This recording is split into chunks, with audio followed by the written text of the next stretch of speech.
देश की एक समस्या जो आपको बहुत चुभती है वो क्या है? शिक्षा और स्वास्थ्य हमने सब ठेके पे दे दिया। शिक्षा, स्वास्थ्य, यातायात, ये तो भारत का होना चाहिए। मतलब इसमें प्राइवेटाइजेशन नहीं होना चाहिए। किस चीज के प्राइवेट के? आप मंत्री थोड़ी हैं। ये सरकारों के जो है मंत्री क्या कहते हैं, सरकारी वाला काम नहीं करता तो फिर तुम मंत्री क्यों बने बैठेंगे? नहीं योगेंद्र भाई, आप जिस तरीके की बातें कर रहे हैं तो ऐसा लग रहा है जैसे इस देश का बेड़ा गर्क देश की राजनीति ने किया। ये तो है। अब आप बोले मैं मंत्री भी हूँ और मैं जिम्मेदार भी नहीं हूँ। किस चीज के जिम्मेदार क्यों नहीं है मैं? आप जिम्मेदार हैं, आपको जिम्मेदारी लेनी पड़ेगी। किसान क्यों परेशान है? किसान इसलिए परेशान है क्योंकि उसको मजदूरी नहीं मिलती है। ये 80 करोड़ लोगों को जो है फ्री का अनाज दे रहे हैं। कर्मठता कम हो रही है। कर्मठता कम, श्रम जो हमारे जो मेहनत करने की जो शक्ति है वो कम हो रही है। और जब श्रम शक्ति कम होगी तब हम क्या होंगे? हम विकलांग हो रहे हैं, बैसाखी के सहारे आ रहे हैं। ये हिंदुस्तान की माँ ही कह सकती है जो अपने बेटे और बेटियों को जब रण क्षेत्र में भेजती है तो विजय का तिलक लगा करके सिर्फ इतना कहती हैं, सीने का दूध पिलाया है, सीने पर गोली खाना कभी पीठ पे गोली। कोई भी सिविलियन चाहे कोई भी हो, जब फौज की यूनिफॉर्म देखता है तो बोला नहीं, मुझे भी कहा काश ये मैं पहनता। सही बात है। फौज में कोई दूसरा ऑक्शन नहीं होता, वहां पोजीशन नहीं होती है फर्स्ट सेकंड थर्ड, वहां होता है विजय या वीरगति। फौज की ट्रेनिंग आग की तप्त भट्टी इसलिए होती है ताकि एक सिविलियंस को फौजी बना सके, उसकी भाव और भावनाओं में, उससे रगों में फौज की तरह जो है उसके आचार विचार आ जाएंगे। इसलिए 9 महीने का जो ट्रेनिंग पार्ट्स रखा है वो इसीलिए रखा क्योंकि हमारी संस्कृति में, हमारे ग्रंथों में कहा कि जो है 9 महीने का जो गर्भ होता है वो परिपक्व बच्चा होता है, तो एक नया जन्म हो रहा है उसका। जैसे माँ अपने बच्चे को किसी भी हालात में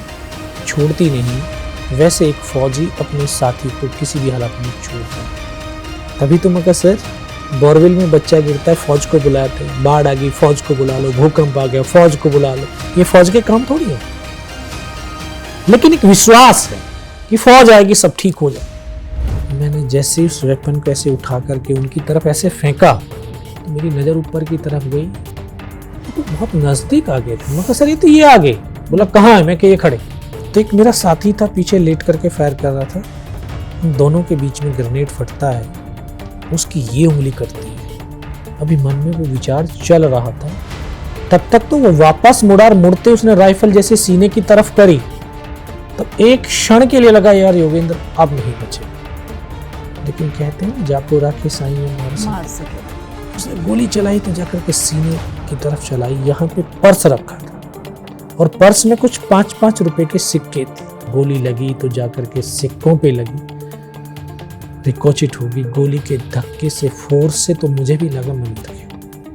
योगेंद्र भाई कितनी गोलियां थी शरीर के अंदर ये सब जब हो रहा था? 17 गोली। 17 गोलियां लगी हुई थी और तब ये सब कर रहे थे? सब कर। फिर इसको उठाया, उस पहाड़ी पर हमला किया और बिना किसी कैजुअलिटी के टाइगर हिल टॉप के ऊपर विजय पताका फहराया। और टाइगर हिल की जीत कारगिल युद्ध का U-टर्न था, निर्णायक जीत थी। बिल्कुल। फिर सीज़फायर हुआ और आज हम 26 जुलाई को कारगिल विजय दिवस मनाते हैं।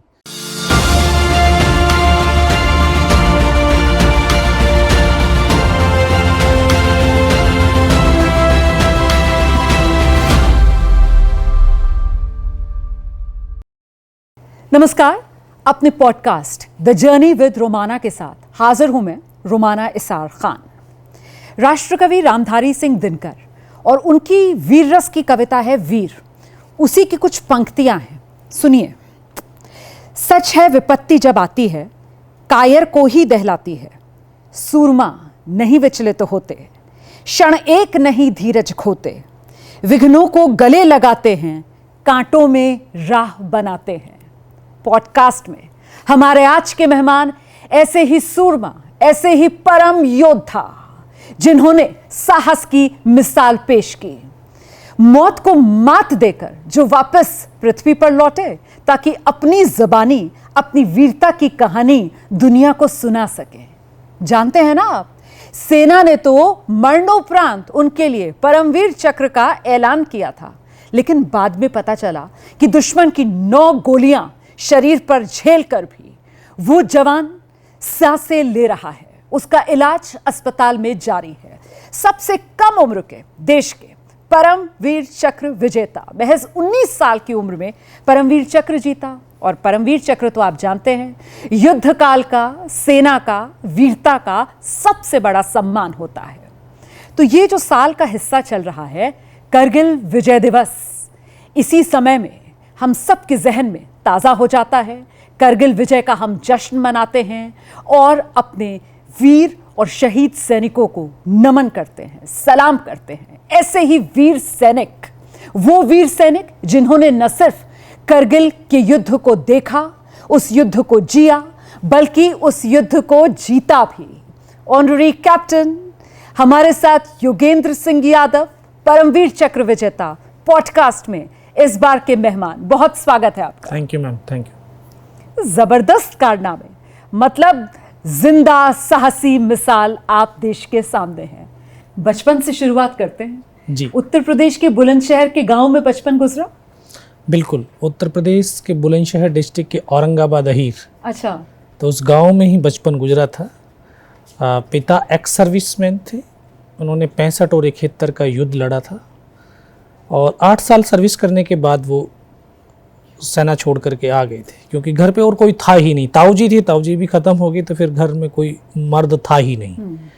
तो हमारी दादी ने उनको बुला लिया कि अब घर की देखभाल आपको करनी है। उसके बाद फिर उन्होंने खेती शुरू करी। तो मुझे फ़क्र है कि मैं एक किसान और जवान का बेटा हूँ। पिता से प्रेरणा मिली सेना में जाने की? हाँ बिल्कुल, पिता से प्रेरणा मिली। और ये एक सत्य भी है कि पिता अपने बच्चों को ना अपनी बहादुरी के किस्से बहुत कम सुनाते हैं। हाँ। लेकिन दोस्तों को बहुत बढ़ चढ़ करके सुनाते हैं।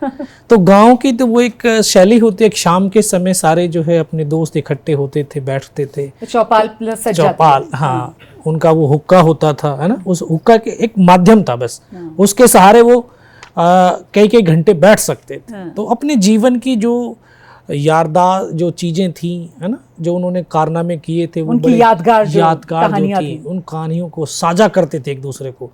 तो हम बच्चे थे तो उनके पास बैठ जाया करते थे, सुनते थे उनकी कहानियाँ। तो योगेंद्र जी, कोई पिता की सुनाई कहानी उस समय की जो अभी भी याद हो? हाँ बिल्कुल, एक दिन वो शाम के समय जब बैठे अपने दोस्तों को बता रहे थे, अरे हम 71 में हम लाहौर तक चले गए थे। अच्छा।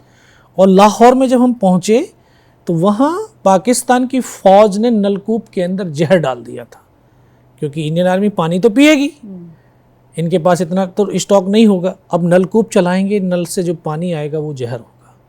बोला जब हमारे जवान कुछ नलकूप से पानी लेके आए तो उसमें जहर था, कुछ जवानों की मौत हुई। तो वो बड़े गंभीर स्वभाव में बता रहे थे, यार ना खाना मिलता है, ना पानी मिलता है, ना सोना मिलता है, चारों तरफ लाशें पड़ी होती हैं, लेकिन फिर भी फ़ौज लक्ष्य की तरफ बढ़ती है। बच्चे थे, सोचते थे, पिता बोल रहे खाना नहीं मिलता, पानी नहीं मिलता, सोना नहीं मिलता और काम करना पड़ता है। कैसे काम करते हैं? हाँ, एक बच्चा थोड़ी देर भूख बर्दाश्त नहीं कर सकता, प्यास बर्दाश्त नहीं कर सकता और वहाँ खाना नहीं मिल रहा। यार इन परिस्थितियों को जीना है, देखना है। बस उनकी कहानी पढ़ी कि स्कूल के अंदर जब फिर 6 क्लास में अब्दुल हमीद की कहानी को पढ़ा था कि एक अकेला हिंदुस्तान का सैनिक पाकिस्तान के 8 पैटर्न टैंकों को ध्वस्त करता है और 9वें पे निशाना लगाते लगाते मां भारती की गोद में सो जाता है। ये उस समय के इतनी लेटेस्ट टेक्नोलॉजी के ये वेपन था जो अमेरिका ने पाकिस्तान को दिया था कि इस टैंकों से हिंदुस्तान को आप नस्त नाबूद कर सकते हैं। सही। लेकिन एक हिंदुस्तान का जवान अकेला उनके 8 पैटर्न टैंकों को नस्त नाबूद करता चला जा रहा है। तो वो मैं यार ये इंसान कैसा होगा? बस उसको पढ़ा, फिर भाव जागृत हुआ। नहीं तो बचपन में कुछ जैसे बच्चे होते हैं ना, खेल खेल में, हाँ। जैसे लड़कियां होती हैं, माँ को देखकर वैसे ही खाना बनाएंगी झूठ मूठ का, तो आप पिता से इंस्पायर हो रहे थे, तो उस तरीके का रोल प्ले करते थे कि गांव के अंदर सब बच्चों के साथ आप भी एकदम एक सैनिक की तरह खेल खेल में इस तरीके का अभ्यास किया करते थे कि पानी नहीं मिल रहा है, भूखे हैं और हम वहाँ पर लगे हुए हैं? नहीं, खेलने का इतना समय नहीं मिला उस समय। हाँ। लेकिन हाँ, पिता की जो यूनिफॉर्म थी ना, हाँ। उनको अपने कटा करके जो है टेलर से, है ना, वो पहन लेना, वो पहन करके हम कई बार जो है खेलने भी चले जाना। उनके बूट वो 5 किलो के बूट होते थे पहले भारी वाले, है ना, उन बूटों को पहनना, बस वो प्रैक्टिस वहाँ से शुरू हो गई थी। खेलने का समय बस थोड़ा बहुत कबड्डी खेल लिए तो खेल लिए, क्योंकि पिता की उस समय बहुत ज़्यादा नाजुक हालत होगी, बीमार थे, तो हम 3 भाई, एक खेती जरिया ही था। अब एक आदमी जो घर चलाने वाला है वो बीमार हो जाए तो घर की आर्थिक स्थिति का अंदाज़ा लगाया जा सकता है। बड़े भाई ने हल पकड़ा, मैंने घर का काम संभाला, तो हमारी ट्रेंगल में जीवन जिया। स्कूल, खेत, घर, घर, स्कूल, खेत, बस ऐसे ही हम तीनों भाई लगे रहे। पिता के जीवन में आपने सेना ज्वाइन कर ली थी? हाँ, उनके समय में ही ज्वाइन किया, तो उन्होंने जो है अपने बेटे को इस अवार्ड को लेते हुए भी देखा। अरे वाह, क्या बात है। तो मुझे बताइए कि मैं सेना में जाऊंगा, ये आपने पिता से कहा या पिता ने आपसे कहा कि सेना में तुम्हें जाना चाहिए? नहीं, मैंने कहा। हाँ। मैंने कहा मुझे फौज में जाना। अच्छा। माँ चाहती थी कि पुलिस में जाए। अच्छा। बड़ा भाई मेरा फौज में चला गया था। अच्छा। बोला एक फौज में एक पुलिस में, तो पुलिस में रहेगा, जल्दी जल्दी आता रहेगा तो हमारी देखभाल होती रहेगी। मगर नहीं, जाना तो फौज में ही है। 96 में जब मेरठ यहाँ पे भर्ती निकली थी, मेरठ BRO में, बड़ा भाई फौज से छुट्टी आया हुआ था, बोला जाकर के भर्ती देख के आ जा। मैं क्या 12th कर लेता हूँ, उसके बाद जाऊँगा, अभी तो शुरुआत है। बोला बाद में भी हो सकती है 12th। तो माँ ने बोला इसको मत भेजो। अच्छा। ये सिलेक्शन हो जाएगा इसका। तो पिता ने और भाई ने दोनों ने जवाब दिया, इसके लिए अलग से वैकेंसी भारत सरकार ने निकाली है क्या? बोला नहीं, देख लेना, क्योंकि माँ बच्चे की कमजोरी और ताकत को सब कुछ समझती है। आप ये कह रहे हैं कि माँ को भरोसा था कि आप जाएंगे तो सेना में आपकी भर्ती होगी ही होगी? यस, और माँ के वो वचन पूर्ण भी हुए। मैं पहली बार गया भर्ती देखने के लिए, गया, जाते ही जो है मेरा सिलेक्शन हो गया। मेडिकल में क्योंकि उस समय धान की कटाई चल रही थी, तो खेत में धान काट करके गए थे, तो थोड़ा सा दराती से यहाँ से कट गया था। डॉक्टर ने बोला ये क्या हुआ? मगर धान काट के आए। अच्छा, खेतों में काम करते हैं? मैं कहा खेतों में काम करते हैं। तो उस जब सिलेक्शन हुआ, बोला देखा नहीं, मैंने कहा था ये भर्ती हो जाएगा, ये बड़ा जिद्दी है। हाँ, जिद्दी तो हूँ, जिस चीज़ को ठान लिया फिर पीछे नहीं हटा। तो परिवार में बहुत खुशी हुई होगी, पहले से एक बेटा सेना में, फिर दूसरा भी हो गया, तो गाँव में मिठाइयाँ बंटवाई? बहुत जो है, बहुत, पिता तो बहुत खुश थे कि उनके दोनों बेटे फौज में चले गए और जो है देश के लिए कुछ करेंगे। बोला जो हम नहीं कर पाए शायद ये हमारे बेटे करेंगे। तो मुझे याद है कि जब मैं भर्ती हुआ था, भर्ती होने के 6 महीने के बाद जब छुट्टी आया ना फर्स्ट टाइम, तो भाई भी छुट्टी आया हुआ, तो मैं बोला था, भाई से बोल रहा था, मगर मैं तेरे से सलूट लगवा दूँगा। अच्छा। बोला मैं कैसे सलूट मार सकता हूँ, मैं सीनियर हूँ। बोला मैं घर में भी सीनियर हूँ, वहाँ भी सीनियर रहूँगा। मगर नहीं, सलूट तो लगेगा। अब कई बार तो ना जबान पे सरस्वती आकर के बैठ जाती है, ये थोड़ी पता था कि 1.5 साल के बाद में ये अवार्ड मिलेगा सलूट मारने का, वो सलूट मारेगा। सही। तो पहली पोस्टिंग कहाँ हुई? पहली पोस्टिंग मेरी कश्मीर में हुई। पहले जबलपुर में ट्रेनिंग किया, 9 महीने की ट्रेनिंग। और आज जो लोग कहते हैं कि बोला आग जला देती है, आग जलाती नहीं है, आग पिघलाती है। फौज की ट्रेनिंग आग की तप्त भट्टी इसलिए होती है ताकि एक सिविलियंस को फौजी बना सके, उसकी भाव और भावनाओं में, उससे रगों में फौज की तरह जो है उसके आचार विचार आ जाएं, भाव आ जाएं, भावनाएं बदली हो जाएं। तो वो सब कुछ करने के बाद तभी मैं फौज वहाँ फर्स्ट पोस्टिंग कश्मीर में गया। किस साल में मिली है मैं 97 लास्ट। अच्छा। 97 लास्ट में मैं वहाँ गया, तो उस समय मेरी बटालियन यहाँ राजस्थान से कश्मीर में इंडक्ट हो रही थी। अच्छा जी। तो एक हमारे जहाँ जिस क्षेत्र में जाते हैं उस क्षेत्र की जानकारी के लिए एक ट्रेनिंग होती है जिसको PIT बोलते हैं, प्री इंडक्शन ट्रेनिंग। ओके। तो उस प्री इंडक्शन ट्रेनिंग में ही मैं उस स्कूल में गया। तो वहाँ के जो है, क्योंकि कश्मीर में उस समय उग्रवाद बहुत चरम पर था, तो वहाँ कितने कौन कौन से ग्रुप के टेररिस्ट एक्टिवेट हैं, उनकी कार्यशैली क्या है, वो ग्रुप में चलते हैं कि नहीं, उनके वापस वेपन क्या है, तो वो सब कुछ वहाँ ट्रेनिंग में सिखाया। लेकिन आज मुझे ये एहसास होता है कि मैं वहाँ गया नहीं था, मुझे मेरे परमात्मा ने वहाँ पर भेजा था। क्योंकि हम आँखों से सिर्फ उतना देख सकते हैं जितना देखा जा सकता है। हमारा परमात्मा, वो अल्लाह, वो वाहिगुरु जन्म से मृत्यु तक के जीवन के पथ को देख सकता है। मैं 6th क्लास से आँखों से सपने नहीं देखा था, बल्कि उनको जिया था। हर सपने में मैं फौजी वर्दी, हाथ में राइफल, और हमें कहीं बॉर्डर पे हूँ, कहीं जा रहा हूँ, बस यही सपने मेरे नज़र आते थे, उसको जी रहा था मैं।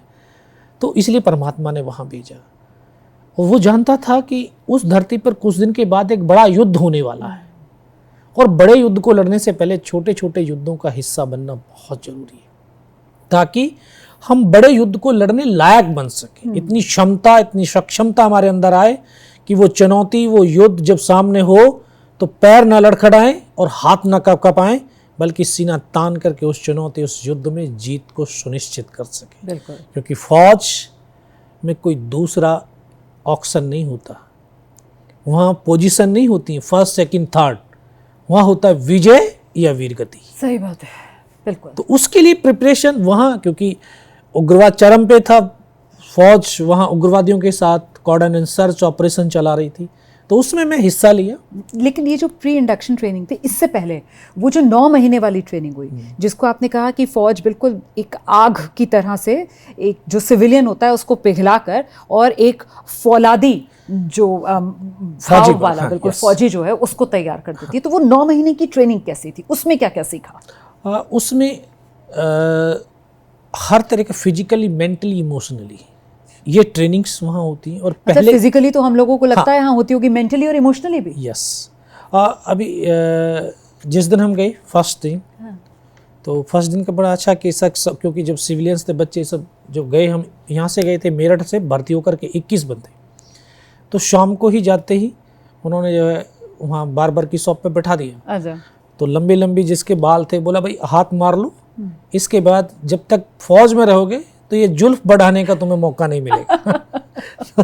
तो सबका कटोरा कटिंग वो किया, एक सिमिलरिटी लाए, समानता होगी। हाँ। एक जैसी ड्रेस, एक जैसी हेयर कट, एक जैसा आपका चलने का ढंग, बोलने का ढंग, खाने का एक जैसा, इस सारा सिमिलरिटी, एक, क्योंकि वहाँ यूनिटी चाहिए, यूनिफॉर्मिटी। हाँ।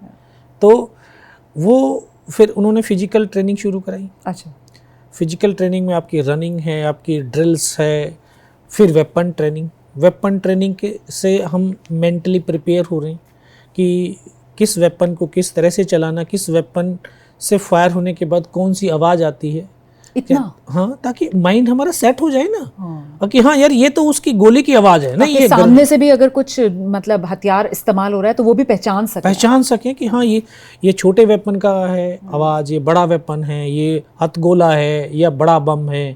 क्योंकि अचानक से जब कुछ फर्स्ट टाइम होता है तो हमारा ब्रेन उसको समझ नहीं पाता, तो वो डर पैदा कर देता है। तो वहाँ हमारा इमोशनली कहीं वीक ना हो जाए, मेंटली हम कमज़ोर ना पड़ जाए। तो इस तरह की जो है ट्रेनिंग, फिर आपको हर तरह की जो डिफ़िकल्टीज, छोटी छोटी चीज़, पहले 2.5 किलोमीटर का 5 किलोमीटर, फिर वेपन विद इक्विपमेंट के साथ 5 किलोमीटर, फिर 10 किलोमीटर। वजन कितना हो जाता होगा? 22.5 किलो। और 22.5 किलो वजन उठाकर। हाँ।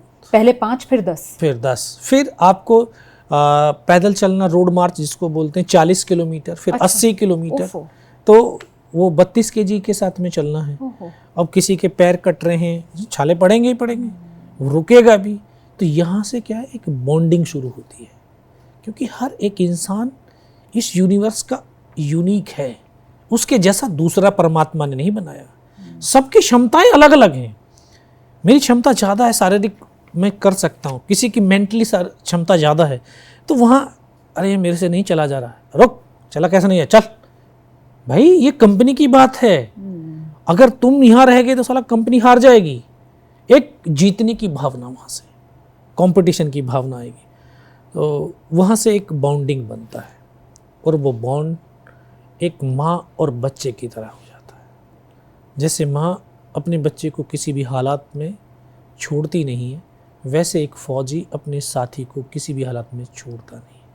तो वो वहाँ से मेंटली, इमोशनली भी उसको जो है कर, इसलिए 9 महीने का जो ट्रेनिंग पार्ट्स रखा है, वो इसीलिए रखा क्योंकि हमारी संस्कृति में, हमारे ग्रंथों में कहा कि जो है 9 महीने का जो गर्भ होता है वो परिपक्व बच्चा होता है। तो एक नया जन्म हो रहा है उसका। तो उसको परिपक्व बनाया जा रहा है कि हर परिस्थिति में ये बिना घबराए, बिना रुके और ये अपने लक्ष्य को प्राप्त कर सके। तो ट्रेनिंग पीरियड की कोई बॉन्डिंग, कोई किस्सा याद आता है जहाँ या तो आप थोड़ा कमज़ोर पड़ गए, नया नया मामला था, नए नए सेना में गए थे, जहाँ पर आप कमज़ोर पड़े हों, और साथ ही साथ कोई ऐसा मामला जहाँ पर साथी कमज़ोर पड़ गया हो, आपने उसकी हिम्मत बढ़ाई हो? हाँ, क्योंकि मेरे पे फर्स्ट टाइम इतना रनिंग नहीं हो रही थी। अच्छा। तो एक दो बार मैं फेल हो गया, तो दूसरे जो तेज़ दौड़ने वाले थे, बोला यार तुझे हम पास करा के छोड़े। कैसे पास कराओगे, दौड़ा तो मेरे से नहीं आता। नहीं, दौड़ा देंगे हम। तो बेल्ट पकड़ना उन्होंने, और बेल्ट के साथ दौड़ाते हुए, खाना खाते फिर दौड़ना, शाम को दौड़ना। उन्होंने इतनी प्रैक्टिस करा दी कि मैं 1 हफ्ते के बाद में अपने टेस्ट को पास कर गया। अरे वाह। और उस समय जब वहाँ पे ट्रेनिंग कर रहा था तो भाई की शादी थी। अच्छा। तो भाई की शादी में नहीं आए तो वो बड़ा इमोशनल थोड़ा सा होता है। अरे नहीं गया तो क्या हुआ यार, शादी का जश्न यहीं मनाएंगे। तो सारे तो एक जैसे नहीं होते ना। उन्होंने जो है कुछ अपनी पार्टी शार्टी ऐसे किया।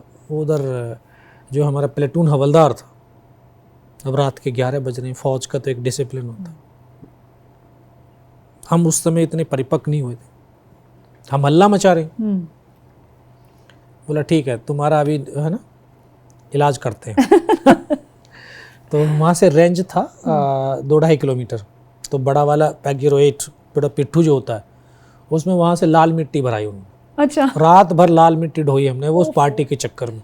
लेकिन वो उस समय हमें लगता था पनिशमेंट है, लेकिन वो पनिशमेंट नहीं था, बल्कि वो फिजिकली हमें और स्ट्रांग मजबूत बना रहे। तो ये बड़े मस्ती इसके साथ में, क्योंकि वहाँ ना तो कोई धर्म होता, ना जाति होता, ना क्षेत्र होता, बस एक यूनिफॉर्म होती है, वही हमारे साथी होते हैं।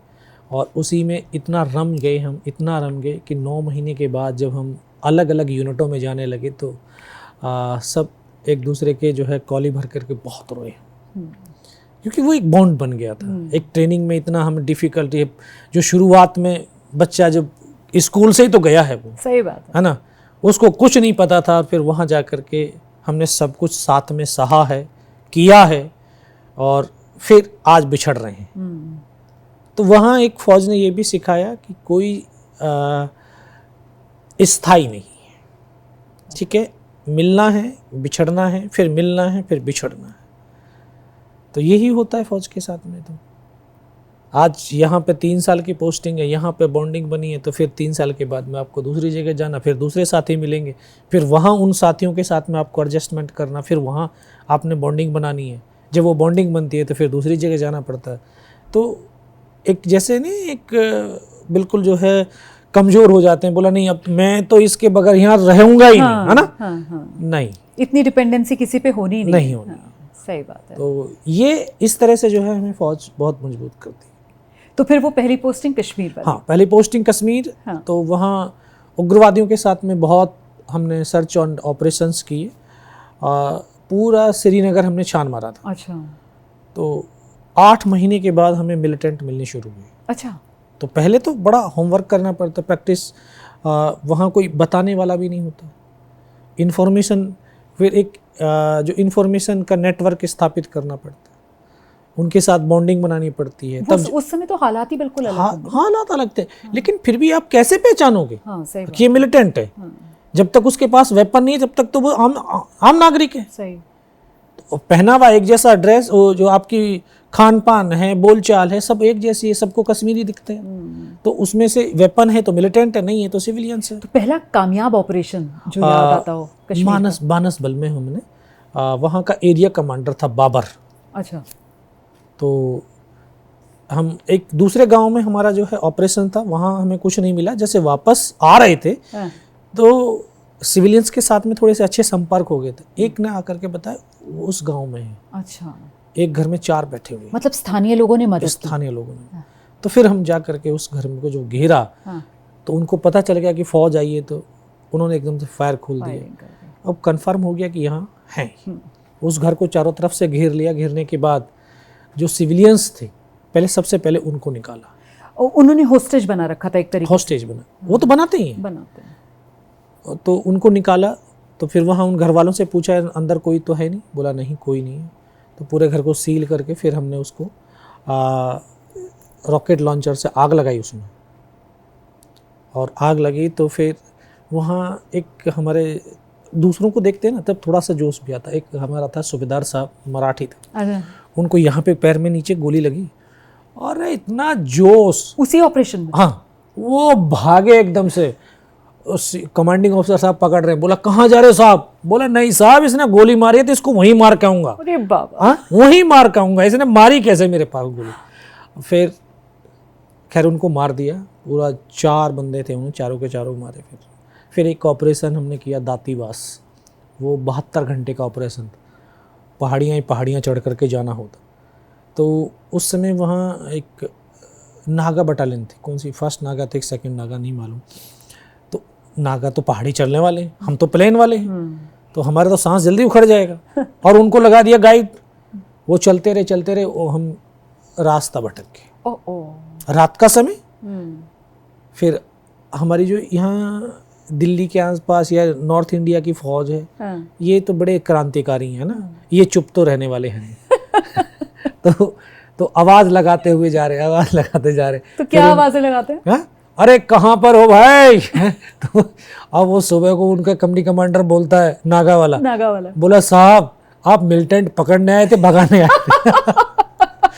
बोला साहब मिलिटेंट तो आज नहीं तो कल मर जाएंगे, लेकिन अब इतनी तेज आप भाग रहे हो तो रात को छोड़ करके हमें, अब हम पहाड़ी वाले थोड़ी हैं, हम तो प्लेन वाले हैं, हम तो धीरे धीरे चल सकते हैं, इतनी तेज थोड़ी चलेंगे आपकी तरह। तो बोला साहब बता देते। वहाँ हम 72 घंटे रहे। अच्छा, तो कामयाबी मिली वहाँ पर? कामयाबी मिली वहाँ पे। फिर वहाँ 2 मिलिटेंट मार के लिए। अरे वाह, क्या बात है। तो ऐसे ही सिलसिला शुरू हो गया था फिर। तो योगेंद्र भाई, ये जैसे आपने अभी बताया कि 72 घंटे, तो इस तरीके के जब ऑपरेशन चलते हैं तो फिर मतलब आप लोग उतने घंटे तक लगातार ऑन ड्यूटी तैनात? हाँ। मतलब खाना पीना सब भूलकर? हाँ, सब जो है हम 72 घंटे के लिए सेल्फ कंटेन, तो सबको अलग अलग, जैसे एक टीम के रूप में, एक टीम यहाँ पे बैठ गई, एक टीम वहाँ पे बैठ गई, तो उनको तो घेरना तो है, तो घात लगाकर बैठ जाते हैं। हाँ, घात लगाकर बैठ जाना 72 घंटे तक, उसमें आपने जगना ही है। तो हमने खुद खाना भी बनाना है। अब खाना क्या है, हम ड्राई राशन लेके जाना, दाल चावल खिचड़ी, वो खिचड़ी थोड़ी सी बहुत बना ली, वहाँ पे पत्ते झाड़ी जो करके उसमें आग लगाई, बना लिया, बस उसको खाते रहें, बैठे देखते रहें। लेकिन ये एक एकाग्रता को बढ़ावा है। तो आप जो है लगातार इतनी देर तक आप आराम से बैठ सकते हो। तो बड्डी पेयर में बैठा जाता है, सब बड्डी में होते हैं, 2 आदमी रेस्ट कर रहे हैं तो 2 बैठे हुए हैं, 2 बैठे हैं तो 2 ऐसे, बड्डी सिस्टम। हाँ। तो उस तरह से जो है ये 72 घंटे का हमने ऑपरेशंस किया। और फिर जब जा करके, क्योंकि वो सुबह सुबह पानी लेने के लिए आए थे। अच्छा, तो घिरे हुए थे वो भी। हाँ। पानी के पास हम बैठे थे, वो सुबह को आए पानी लेने के लिए, पानी लेने आए तो फिर हमने घेर कर जब उनको वहीं पर एनकाउंटर हुआ।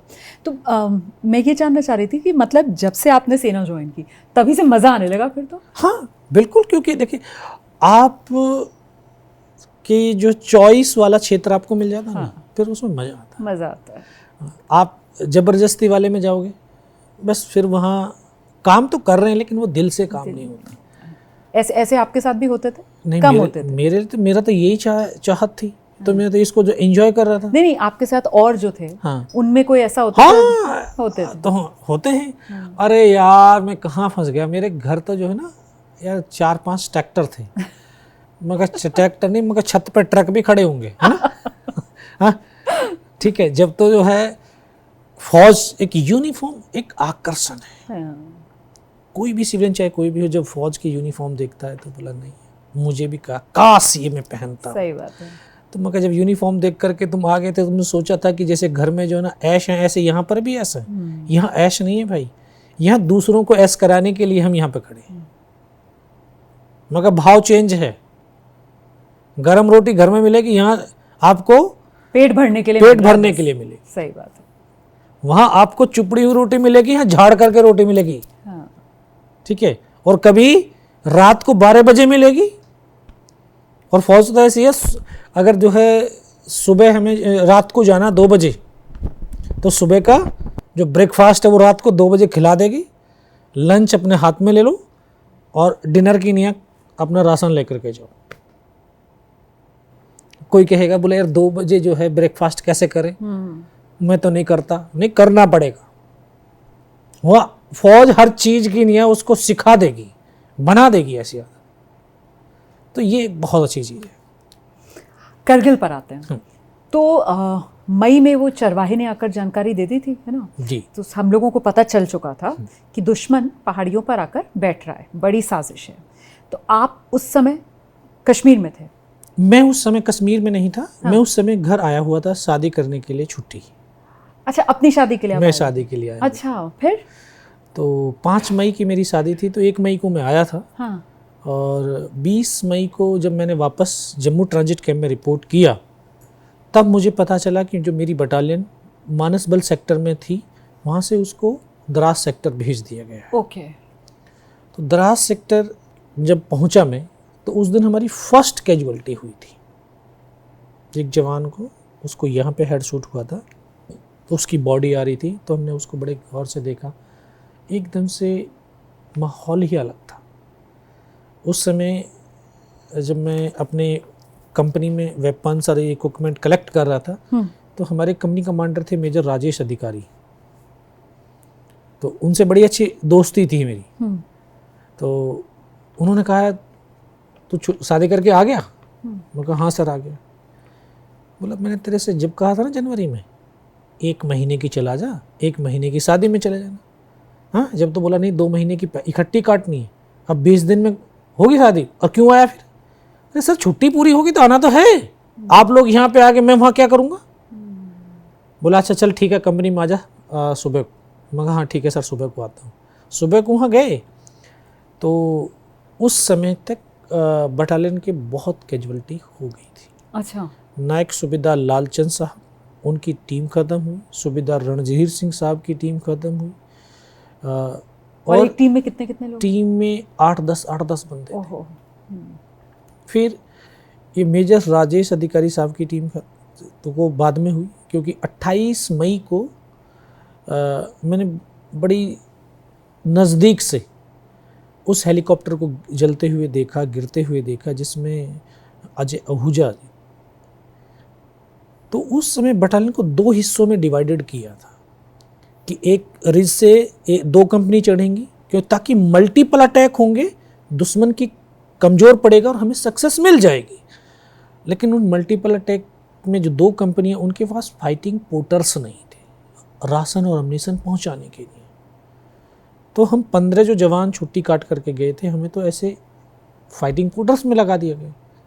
तो उस फाइटिंग पोर्टर्स के दौरान ही हमने देखा वहाँ पे 28 मई को कि वो हेलीकॉप्टर गिरा। 3 अटैकर हेलीकॉप्टर थे, फायर किया उन्होंने, और जैसे ही उन्होंने ऐसे टर्न किया था ना, लास्ट वाले हेलीकॉप्टर को उन्होंने निशाना बनाया, और उसी में ये अजय आहूजा जी थे। वो हेलीकॉप्टर जलता हुआ, ऐसे लड़खड़ाता हुआ हमने दूर नाले में गिरता हुआ देखा। तो उसी दिन भारत की सरकार ने, भारत की सेना ने ऑपरेशन विजय लॉन्च किया था। थल सेना ने ऑपरेशन विजय, वायु सेना ने ऑपरेशन सफ़ेद सागर, और ऑपरेशन तलवार नेवी ने शुरू किया था 28 मई से। और 28 मई की रात ही मेजर राजेश अधिकारी साहब हमले के लिए आगे गए, अटैक करने के गए। तो उनकी जो पूरी टीम में 8-7 बंदे थे, वो भी रात को शहीद हो गए। बाकी की जो जवान पहले शहीद हुए थे, उनकी तो बॉडियां रिकवर कर ली थी, लेकिन इन मेजर राजेश अधिकारी साहब की जो टीम थी, इनकी डेड बॉडियां उनके मोर्चों के पास ही पड़ी हुई थी। वो ऐसे 50 फुट ऊपर होंगे, 50-60 फुट ऊपर हैं, हम 50 फुट नीचे हैं। अब उनको हमारा कोडवर्ड भी पता चलेगा, क्योंकि कंपनी कमांडर का सेट उनके पास आ गया। तो उधर से वो गाली दे रहे हैं, इधर से हम गाली दे रहे हैं, गाली गलौज चल रहा है, और डेड बॉडी नहीं उठाने नहीं दे रहे। कहाँ से उठाएं? कोशिश किया लेकिन नहीं। तो हायर अथॉरिटी ने, जो हायर कमांडर थे, उन्होंने कमांडिंग ऑफिसर के पास जो है प्रेशर बनाया कि बोला इतनी कैजुअलिटी हो रही है, आप अपनी पलटन को नीचे उतारो, दूसरी पलटन को वहाँ पे भेजा जाएगा। तो तब हमारे कमांडिंग ऑफिसर ने कहा सर, मेरे बच्चों की बॉडी ऊपर पड़ी हुई है, जब तक मैं अपनी बच्चों की बॉडी नहीं उतार लूँगा ना, मैं नीचे नहीं आ सकता। तो हमने फिर प्लानिंग किया। प्लानिंग होने के बाद 2 जून को हमारा लास्ट अटैक था, जिसमें लेफ्टिनेंट कर्नल आर विश्वनाथन, जो हमारे सेकंड इन कमांड थे बटालियन के, उनकी वो शहादत हुई। उसके बाद फिर कोर कमांडर, डिव कमांडर ने प्रेशर किया, लेकिन फिर भी कहा कि बोला सर अगर ये सब जो शहादतें हो रही थी, मतलब जो दुश्मन था वो पहाड़ की चोटियों पर बैठा हुआ चोटी था में और आप लोग जो थे वो पहाड़ की चोटी पर कब्जा करने के लिए नीचे ढलान से ऊपर चढ़ते थे। तो नीचे ढलान पर ही, क्योंकि उसको एक तरीके से एडवांटेज मिला हुआ था उस पॉइंट बहुत से, ज़्यादा था, है ना। बहुत तो ज़्यादा। मतलब हमारी जो शहादतें हैं वो वहीं नीचे की तरफ हो रही थी, उसी ढलान पर। हाँ, उसी पे हो रही थी। तो वो उसने कोर कमांडर ने बोला कि बोला अब तो आपका ट्वाइसी साहब भी शहादत होगी। बोला ठाकुर पलटन तार। अच्छा, बोला सर पलटन नहीं उतरेगी, अगर आपने रीइंफोर्समेंट देना है तो दे दीजिए, हम पीछे नहीं हटेंगे। हाँ हम तो नहीं आएंगे। या तो पूरी पलटन यहाँ पर शहादत दे देगी तभी आएगी, नहीं तो पलटन तो नीचे नहीं आएगी। 2 जून। हाँ, 2 जून। फिर उन्होंने सेकंड राजरिफ को एज ए रीइंफोर्समेंट पर नियुक्त किया गया। तो सेकंड राजरिफ के जो कमांडिंग ऑफिसर थे कर्नल रविंद्रन, उन्होंने देखा वहाँ के आका जब रैकी किया, हालात देखे कि तब तक आर्टिलरी डिप्लॉयड नहीं किया था। तो उन्होंने जाकर के हाई लेवल मीटिंग जब हुई तो उसमें कहा कि बोला सर आर्टिलरी डिप्लॉयड कीजिए, ओके, क्योंकि ये जो छोटे छोटे वेपन्स हैं, इन वेपन से हम उनके ऊपर प्रेशर दबाव नहीं बना सकते, दुश्मन उनसे डर नहीं रहा। तो तब जाकर के उनकी बात मानी गई। फिर वहाँ पर आर्टिलरी डिप्लॉयड हुई, जिसमें बोफोर्स, मीडियम्स, ये सारे थे। मुझे याद है 11 जून की रात शाम को जो ना आर्टिलरी ने फायर शुरू किया था, पूरी रात उस पहाड़ी पर आग ही आग, गोले दागे, गोले डटकर। तो जैसे गांव में पहले कहते थे बोला पानी में आग लगती है, तो मैंने उस बर्फ़ में आग ही आग देखी थी। सुबह सेकंड राजरिफ और 18 ग्रेनेडियर्स का जब संयुक्त अटैक हुआ तो हिंदुस्तान की फौज को पहली सफलता के रूप में वो तोलोलिंग टॉप पुनः प्राप्त हुआ। अब सेकंड राजरिफ मतलब तोलोलिंग की पहाड़ियों पर हमने अपना तिरंगा लहरा दिया। सेकंड राजरिफ, आप उस टीम का हिस्सा थे? मैं उस टीम में नहीं था, मैं दूसरी तरफ था। ओके। तो वो आगे नीचे सेकंड राजरिफ को विड्रॉ कर लिया गया। फिर हम आगे की तरफ, क्योंकि अब एक जीत का सिलसिला शुरू हो गया था। और मतलब यहाँ से एक बूस्ट भी मिला होगा, मनोबल बढ़ा। हाँ, मनोबल बढ़ गया, क्योंकि अभी इतने दिन तक लड़ रहे थे, कोई सफलता नहीं मिल रही थी। अब एक सफलता मिल गई तो मोमेंटम बना। फिर हमने जो छोटी छोटी जो उनकी चोटियां थी, 7 चोटियों पे अगले दिन हमने कब्जा किया। अरे वाह। फिर वहां से 13 जैक रिफ, जिसमें कैप्टन विक्रम बत्रा, उनकी टीम को आगे का कब्जा करने का टास्क दिया और हम वहां से उनको हैंडओवर करके नीचे आ गए। अच्छा, नीचे आए हम तो 20-22 दिन हो गए थे, एक दूसरे से बिछड़े हुए थे। कोई उस तरफ था पहाड़ी पे, कोई उस तरफ था। दाढ़ियाँ इतनी बढ़ गई थी, शकल पूरी काली पड़ गई, क्योंकि वहाँ फट गए थे पूरे, इतनी सर्दी थी, तो कोई पहचान नहीं पा रहा था। तो नीचे आए 22 दिन के बाद में, तो शायद हमने बुरुस किया होगा। योगेंद्र भाई, एक बार ज़रा दर्शकों को आपको बताना चाहिए कि ये जो हम पूरी बात कर रहे हैं करगिल, ये कितनी ऊंचाई पर, किस तरीके का तापमान था जिसमें ये वीरता, ये शौर्य आप दिखा रहे थे?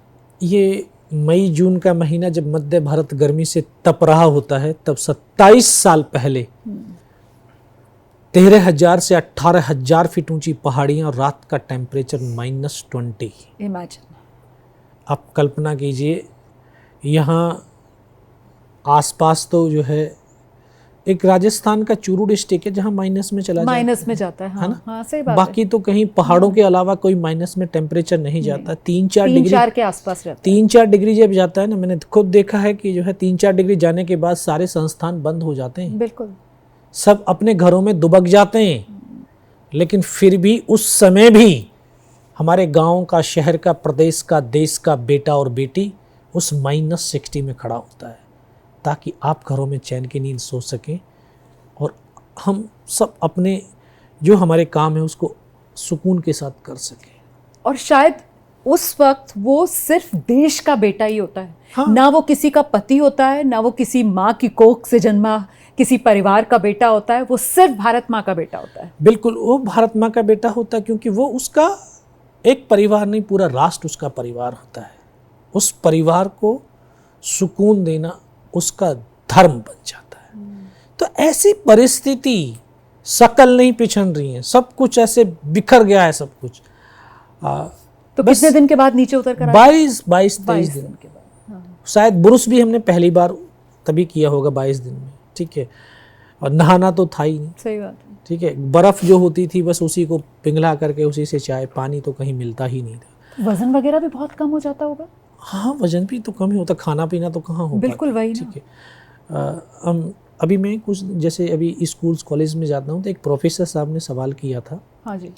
बोला, यादव साहब ये सिविलियन और फौजी में फ़र्क क्या है?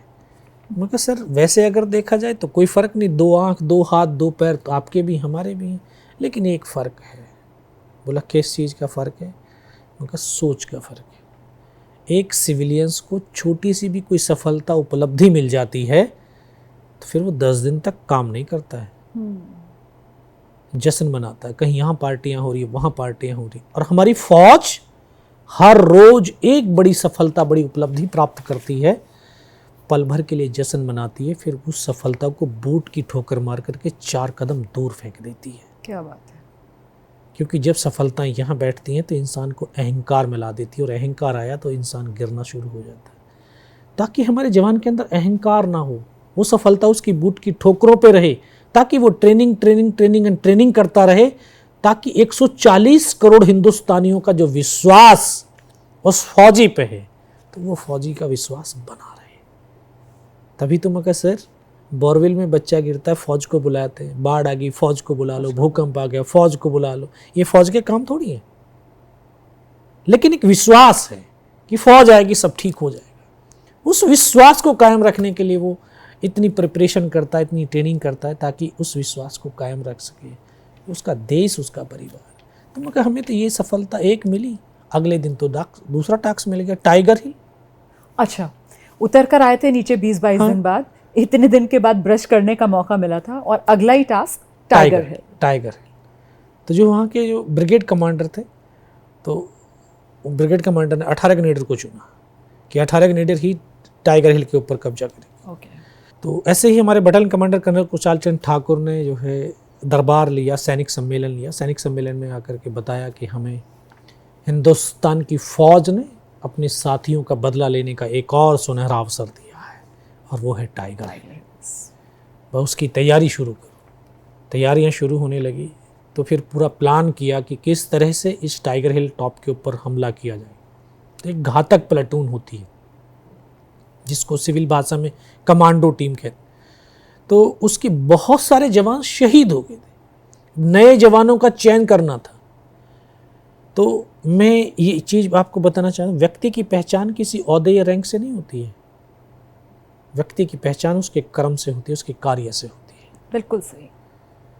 मैं कोई विशेष शक्ति भी लेकर के धरती पर पैदा नहीं हुआ, एक आम इंसान की तरह माँ के गर्भ से पैदा हुआ, कोई विशेषता भी नहीं थी। लेकिन वो 22 दिन जो हमने काम किया ना, सुबह 5:30 बजे 25 से 30 किलो वजन लेकर के, खाना, राशन, अम्नेशन, दिन भर दुश्मन के गोलाबारी को पार करते हुए, और फिर रात को 2-2:30 बजे ऊपर पहुंचते, अपने साथियों को पूरा राशन खाना दे करके फिर वापस आते। हम 15 में से 3 ऐसे थे जो 22 दिन तक बिना खाए, बिना सोए, बिना रुके, बिना थके लगातार चलते थे। हम 2:30 बजे दिया 2 घंटे में बिल्कुल देसी भाषा में नहीं कहते, कोहलू के बैल की तरह जुटे हुए थे। यस, क्योंकि हमें एक वो था यार, वो जो मेरा साथी बैठा है ना, लगन थी ना। हाँ, वो मेरा साथी इसलिए बैठा हुआ, इसलिए फायर कर रहा क्योंकि मैं उसको वहां तक पहुंचा रहा। अगर मैं उसके पास नहीं गया तो वो अकेला क्या करेगा। तो वो जो एक माइंड में थॉट क्रिएट हुआ ना, बस उसी ने इतना जुनून पैदा कर दिया, और उसी से हम तीनों जवानों की पहचान बनी कि तीनों जवान, तीनों ये लड़के फिजिकली मेंटली बहुत स्ट्रांग हैं। इनको घातक प्लाटून मिला, कमांडो वाले प्लाटून। बड़े इंजॉय कर रहे थे हम उस समय, इतनी डिफिकल्टी थी। पाकिस्तान की आर्टिलरी के बम आते ना, जैसी आवाज आई पत्थर पे बैठ गए, उसकी आड़ में एक बम गिरा, 2 गिरा, 3 गिरा, 4 गिरा, 5 गिरा, 5 गिरते, बोला चलो भाई,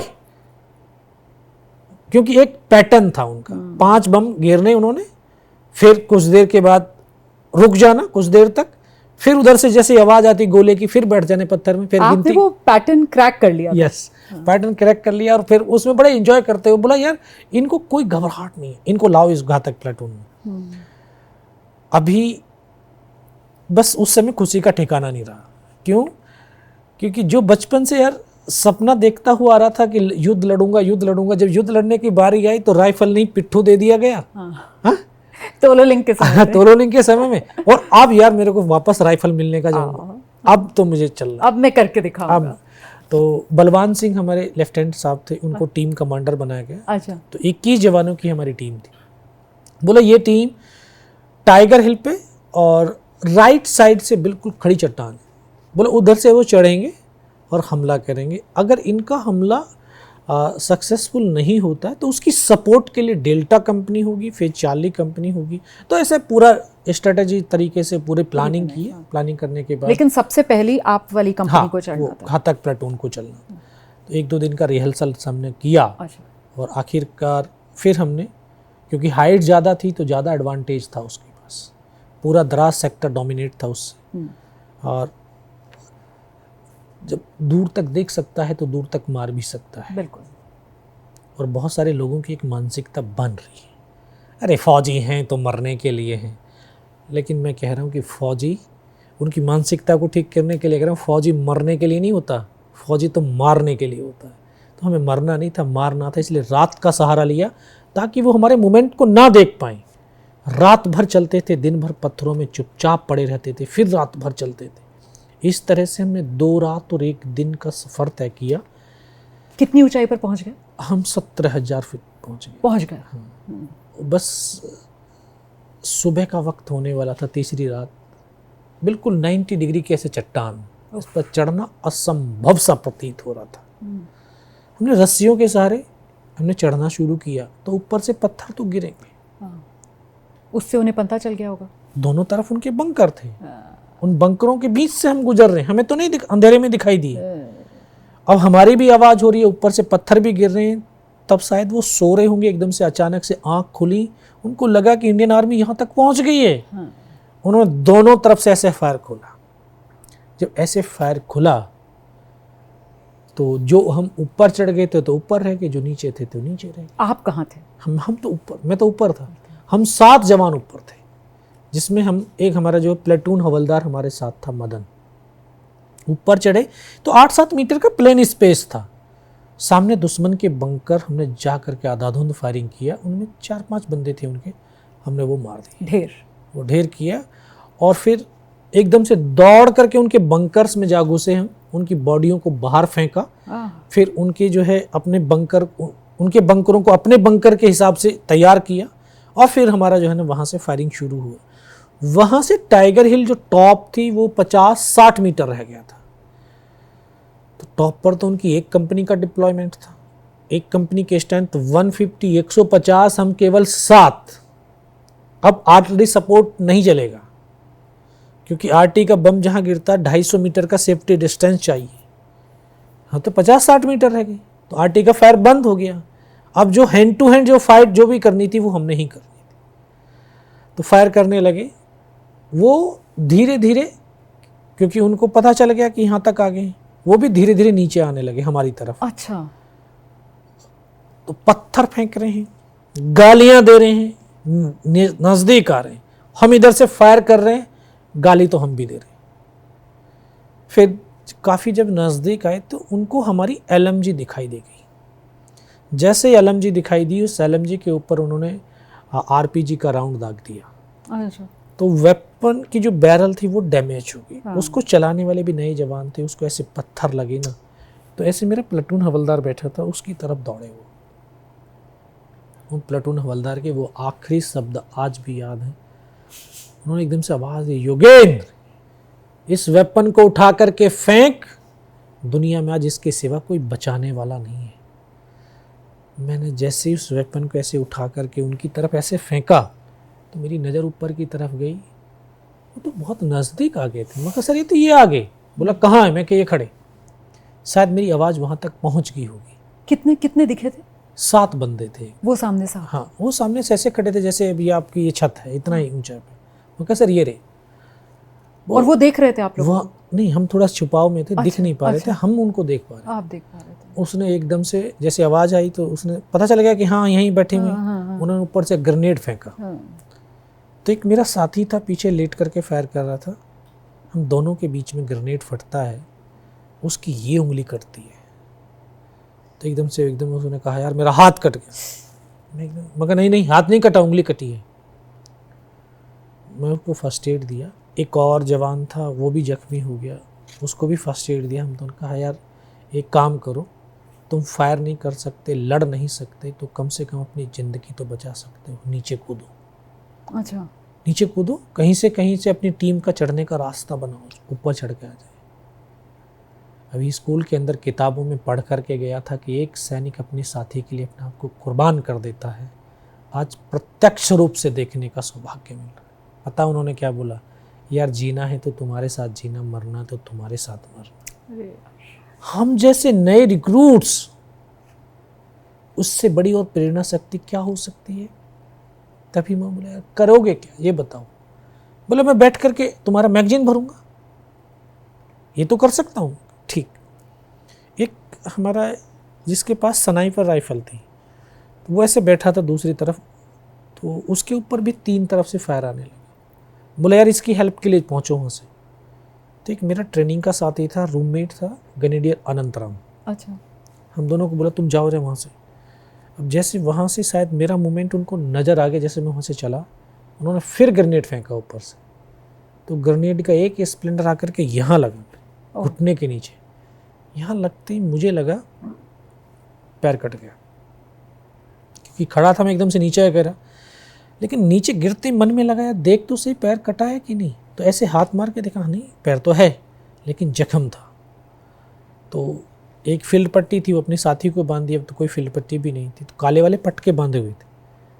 तो धीरे से पत्थर के नीचे सर करके हेलमेट उतारा, उस पत्थर से कपड़े को फाड़ करके मैं ऐसे बांध रहा था। एक और ग्रेनेड ऐसे गिरता है, उसका एक स्प्लेंडर आया, यहाँ पे लगा, ये पूरा कट गया। इसको कटने के बाद पूरा चेहरा सुन्न हो गया, ऐसा लगा आंखें चली गई, कुछ दिखाई नहीं दिया, दिखना बंद हो गया, बिल्कुल दिखना बंद। बहुत देर के बाद जब आंखें खुली, कुछ दिखने लगा, तो ऊपर से नीचे तक मैं लहूलुहान था और नाक से खून की धार बहने लगी।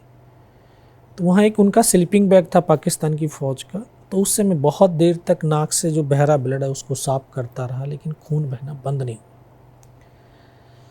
फिर मैं घिसटता हुआ, क्योंकि खड़ा नहीं हुआ जा रहा था ये पैर से, तो अपने उस साथी के पास पहुंचा। तो मैं पहाड़ी से ठीक कमर लगा करके बैठा हूँ, और जिसकी हेल्प के लिए गया था वो ठीक सामने था, और ये अनंतराम ऐसे बैठा था। मैं इन दोनों को बोल रहा यार तुम एक काम करो, मुझे फर्स्ट एड कर दो, क्योंकि खून की धार बंद नहीं हो रही थी। तो बोला ठीक है, तू ऐसे कर, थोड़ी देर फायर कर, अभी करते हैं फर्स्ट एड। तो मैं फायर कर रहा हूँ, ऐसे ब्लड साफ कर रहा हूँ, फायर कर रहा हूँ। तो कुछ देर के बाद जो सामने वाला था साथी, उसने अपनी फील्ड पट्टी निकाली, उसकी पॉलीथीन फाड़ने के लिए उसका हाथ सिर्फ यहाँ तक पहुँचा था, उसको यहाँ गोली लगती है, इधर से पूरा सर निकला। और वो ऐसे करते पीछे की तरफ जब लेटते जा रहे थे, मैं एकदम से हाथ पकड़ा उनका, सर क्या हुआ, लेकिन एक शब्द तक नहीं बोल पाया। ऐसे बगल में बैठा जो था, मैं उसको बोला अनंतराम सर को तो गोली लगी है। क्या? ये उसके जीवन का आखिरी शब्द था। उसको सीने में गोलियां लगती हैं, फेफड़ों से ऐसे खून की फुहार एकदम से मेरी गोद में आकर के ऐसे लेट गया। एक पल में दोनों साथी शहीद हो। एक साथी दौड़ करके पीछे से आया, एक वहाँ बम गिरता है, उसके यहाँ से गर्दन कट करके दूर जाके गिरा। चारों तरफ खून की बौछारें ही बौछारें थीं। मैं पड़ा हुआ देख रहा हूँ कि वो धड़ पे सर नहीं है, लेकिन हाथों से तो बंदूक नहीं छूटी थी। धड़ 2 कदम तक चला, फिर ज़मीन पर गिर गया। एक और साथी आया तो एक और बम गिरता है, उसके दोनों हाथ दोनों पैर कट जाते हैं। सब कुछ खत्म हो गया। मैं भी उनकी तरफ से मर गया। 40-50 पाकिस्तान के जवानों ने इस तरह से आकर के हमको घेर लिया था। तो उनका एक कमांडर था। आप होश में थे या बेहोश हो? हाँ, मैं होश में था, मैं सब कुछ देख रहा हूँ। तो वो उनका कमांडर ने बोला अपने साथियों को, बोला जरा इनको रीचेक तो कर लो, इनमें से कोई जिंदा तो नहीं बच गया। तो जब वो पाकिस्तान के जवान जब हमारे जवानों की बॉडियों में 4-4, 5-5 गोलियों का ब्रस्ट मारते थे, तो बॉडियाँ ऐसे उछलती थी। उसने सामने वाले को मारा, बगल वाले को। मैं इस तरह से पड़ा हुआ था, उसने फर्स्ट में यहाँ पे गोली मारी, तो मैं देख रहा हूँ धुआं निकल रहा है। फिर उसने पैर में 2 जगह पे गोली मारी, यहाँ से भी धुआं निकल रहा है। मैं चुपचाप पड़ा रहा। यकीन हो गया कि इनमें से कोई जिंदा ही नहीं है। फिर तो उन्होंने अमानवीय क्रूरताओं का तांडव शुरू किया, हमारे जवानों की बॉडियों में पत्थर मारने लगे। वो जो 7 नीचे आए थे, है जो ना, हम जिन 7 को आपने देखा था। हाँ, जो 7 जिसके साथ मैं था। हाँ, ये आप लोग भी साथ थे और ऊपर भी आपने कहा था ना कि हाँ। वो तो नहीं, फिर तो वो तो 40-50 आ गए। अच्छा, फिर वो ज्यादा आ गए। ज्यादा आ गए। तो क्रूरता की उन लोगों ने। हाँ, बहुत क्रूरता की। आपने सुना होगा कैप्टन सौरभ कालिया का। हाँ। ठीक है, ये उनमें इतनी कट्टरता क्रूरता है कि उन्होंने, अब ये पता है कि ये सब मरे हुए हैं, है ना, लेकिन उन्होंने उन बॉडियों को भी नहीं, पत्थर मार रहे हैं, कुचल रहे हैं। इतनी क्रूरता, पता नहीं कितनी क्या नफरत है। तो उसने गालियां दे रहे, बूट की ठोकर मार रहे हैं। मुझे भी यहाँ पे दो बार छाती में लात मारी, लेकिन मैं पड़ा रहा, मारता रहा। बहुत देर के बाद, जहाँ से हम रात को चले थे, लगभग 500 मीटर नीचे हमारा एक पोस्ट था, MMG पोस्ट, डेल्टा कंपनी का। उनकी जो MMG, उनको पोस्ट को हिट कर रही थी ऊपर। तो उसने बोला, अरे नीचे वाला जो पोस्ट है हिंदुस्तान का, इसके ऊपर भी हमला करो। अच्छा। बोला, हम देंगे तुम्हें टाइगर हिल, ले लो टाइगर हिल। गालियां दे रहे थे, बूट की ठोकरें मार रहे थे। जब उन्होंने एकदम से जब नीचे वाले पोस्ट की बात करी, तो तब मुझे लगा, यार आज तो जो ना मेरी पूरी टीम खत्म हो जाए। तब ऊपर वाले से एक ही अरदास, एक ही प्रार्थना करी कि मुझे सिर्फ इतनी जिंदा रख दे कि मैं अपने साथियों तक सूचना दे सकूं, ताकि उनकी जिंदगी बच जाए। और ये सच है, परमात्मा ना निस्वार्थ भाव, सच्ची श्रद्धा, सच्चे समर्पण से की गई अरदास कभी खाली नहीं छोड़ता। वो तो साक्षात सामने आ जाते हैं। बस पड़ा था, बेबस लाचार था, लेकिन हताश और निराश नहीं हुआ था अभी भी। दोबारा से वो गोली मारने लगे। जब वो नज़दीक आया ना, तब मन और मस्तिष्क के अंदर एक विश्वास को पैदा किया, अपने आप से कमिटमेंट किया, यार अगर इसने सर और सीने में गोली नहीं मारी ना, चाहे मेरे हाथ पैर दोनों ले जाओ काट करके, मैं उफ तक नहीं करूँगा और मैं जिंदा भी रहूँगा। आज उसी विश्वास से बैठा हूँ। आया, दोबारा से गोली मारने लगा, तो उसने फिर भी मेरी बाजू में, पैर में गोली मारी, क्योंकि यहाँ से तो बहुत गहरा था, यहाँ से तो खून वैसे ही टपक मरा पड़ा है। वो 2 कदम चला, मेरी आधी आंखें खुली थी, आधी बंद थी, मैं उसको देख रहा था टकटकी लगाए। एकदम से जैसे रुका वो, उसके रुकते ही एकदम से मन में आया, यार इसको पता चल गया, देखिए मैं जिंदा हूँ। अभी मन में वो विचार चल रहा था, तब तक तो वो वापस मुड़ा, और मुड़ते उसने राइफल जैसे सीने की तरफ करी। तब एक क्षण के लिए लगा, यार योगेंद्र अब नहीं बचेगा। लेकिन कहते हैं ना, जाको राखे साईं मार सके ना कोई। और इस देश को भारत माँ बोलते हैं, तो ऐसे नहीं बोलते। कंकर मिट्टी वाली जमीन तो नहीं है, सजीव है। माँ भारती अपने बेटों की वीरता, शौर्य, पराक्रम, बलिदान को कभी दफन नहीं होने देती। किसी न किसी एक को जरूर माध्यम चुनती है। हमने नाम सुना था, उस समय पढ़ा भी था, बैटल ऑफ रजांगला। विश्व की टॉप 10 बैटल्स में से आती है बैटल ऑफ रजांगला। एक मेजर शैतान सिंह भाटी के नेतृत्व में 120 जवान लड़े, 114 जवान शहीद हुए। उसमें से जो अभी कुछ जिंदे हैं, वो बताते हैं वो जिंदगी और मौत के मंजर को। तो वो ऐसा नहीं है कि उसको पूरा दफन कर देगी। तो शायद माँ भारती ने मुझे चुन लिया होगा कि उसके बेटों ने जो शौर्य, जो वीरता दिखाई है, उसको मैं देश और दुनिया तक पहुंचा सकूं। उसने गोली चलाई तो जाकर के सीने की तरफ चलाई। यहाँ पे पर्स रखा था, और पर्स में कुछ 5-5 रुपए के सिक्के थे। शायद माँ भारती ने उनको इकट्ठा कर दिया होगा, उस परमात्मा ने इकट्ठा किया होगा। जब गोली लगी तो जाकर के सिक्कों पे लगी, रिकोचिट होगी गोली के धक्के से, फोर्स से। तो मुझे भी लगा मैं मर गया। पाकिस्तान का दूसरा जवान जो हथियार उठा रहा था, वो आया होगा, उसने शायद मेरा हथियार उठाते हुए उसका पैर मेरे पैर से टकरा गया। जैसे पैर टकराया, मेरे अंदर एक से चेतना सी आई। एकदम से एहसास हुआ मैं तो जिंदा हूँ। तब एक अंदर से आवाज बोला, यार योगेंद्र अभी तक नहीं मरा तो अब मरेगा भी नहीं। अच्छा। तो मेरे पास एक हैंड ग्रेनेड बचा हुआ था, मैंने हैंड ग्रेनेड निकाला, उसके पिन निकाल के उसके ऊपर इस तरह से फेंका, तो कोट के अंदर जो हुड लगे हुए थे, उसके हुड के अंदर वो ग्रेनेड गिरा। उसके दोनों कंधों पे तो राइफल लग रही है। जब तक वो ऐसे निकाल पाता, ग्रेनेड गया फट, उसका सर उड़ा और वो हमारे ऊपर ऐसे धड़ाम से गिरा। उस धमाके से पाकिस्तान के जवानों में खलबली मची कि इनमें से कोई जिंदा है। कुछ बोले जिंदा नहीं, नीचे से रिइंफोर्समेंट आ गई। बस वो एक मौका था मेरे पास। उन्होंने तो चारों तरफ गोलियों की बरसात कर दी। मैंने दोनों हाथों से पलक झपकते उसकी राइफल को उठाने की जैसे कोशिश करी, ये हाथ नहीं हिला क्योंकि इस हाथ की पूरी हड्डी निकल के बाहर थी, सिर्फ कंधा हिला। तो एक हाथ से ऐसे राइफल पकड़ी, ऐसे पलटा खाया, वहां से जब फायरिंग किया तब 3-4 पाकिस्तानियों को मौत के घाट उतारा। फिर इसी हाथ से पलटा खाया, दूसरे पत्थर, तीसरे पत्थर, 4-5 जगह से जब फायरिंग किया तब उनको लगा कि नीचे से रीइंफोर्समेंट आ गई। फिर उनके हौसले परस्त हो गए, फिर वो वहाँ से भाग खड़े हुए। धीरे धीरे घिसटता रेंगता मैं 3-4-5 मीटर तक आगे गया। 4-5 मीटर जब जाग गया आगे तो देखता हूँ सामने तो उनका लंगर चल रहा है, पाकिस्तान का। हाँ। तो अच्छा। खाना तो बनता ही था, हाँ। लंगर चल रहा है, ऐसे स्लोप था थोड़ा सा वहां से, हाँ। वहां उनका तो टेंट लगे हुए हैं, अच्छा। तो वेपन की डिप्लॉयमेंट है, वो सब कुछ वहां पर नजर आ रहा है। वो भाग रहे हैं। मैं बहुत देर पड़ा हुआ देखता रहा। फिर एकदम पागलपन फिर छाया, यार तुझे नीचे जाना है, साथियों को बचाना है, चल तू नीचे। अब धीरे धीरे धीरे जो है पेन होने लगा, हड्डियां टकराने लगी तो असहनीय पीड़ा होने लगी। तो ऐसे इसको हाथ को मैं कोशिश करी बांध लूं, लेकिन बॉडी में इतनी कंपन पैदा होगी कि हाथ बंध नहीं पा रहा था। योगेंद्र भाई कितनी गोलियां थी शरीर के अंदर ये सब जब हो रहा था? 17 गोलियां लगी।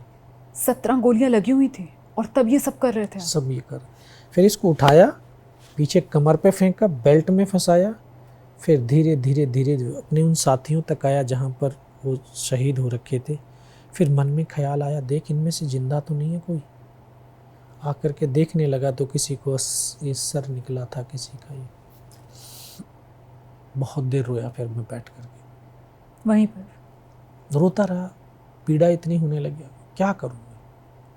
ये 19 साल का लड़का, इसकी 2.5 साल की सर्विस, न उम्र का तजुर्बा न सर्विस का अनुभव, कुछ ये भी पता नहीं इस पहाड़ी से हिंदुस्तान कहाँ है, पाकिस्तान कहाँ जाऊँ। रोने के सिवा कुछ था ही नहीं। लेकिन कहते हैं जब हम रोते हैं ना, रोना भी एक थेरेपी है, हमें अपने आप से जोड़ती है। और हम ये शरीर तो नहीं है, हम तो एक आत्मा है, एक सोल है, जिसको ये शरीर कुछ दिन के लिए धरती पे काम करने के लिए मिला। तो वो सोल, वो आत्मा, तो वही तो अल्लाह वाही गुरु है। जैसे मैं रोया, मैं तो उस आत्मा से जुड़ा, आत्मा से जुड़ा तो परमात्मा से जुड़ा, शायद वो सुदर्शन चक्रधारी से जुड़ गया होगा। तुरंत एक आवाज आई, योगेंद्र बेटा इस नाले से नीचे की तरफ चला जा। जैसे किसी ने राह दिखा दी। राह दिखा दी, एकदम से बहुत क्लियर आवाज आई। मैं इधर उधर देखा, कुछ नजर नहीं आया। फिर मैं उधर ही लुढ़क गया, ऐसे रोल करता जा रहा हूँ, कभी ऐसे जा रहा हूँ। तो बहुत नीचे पहुंचने के बाद एकदम से गड्ढा आ गया। अच्छा। तो एक हाथ से मैं पत्थर पकड़ करके लटका हुआ था। तब एकदम से थोड़ा सा होश सा आया, मगर यार मैं पाकिस्तान की तरफ तो नहीं आ गया हूँ।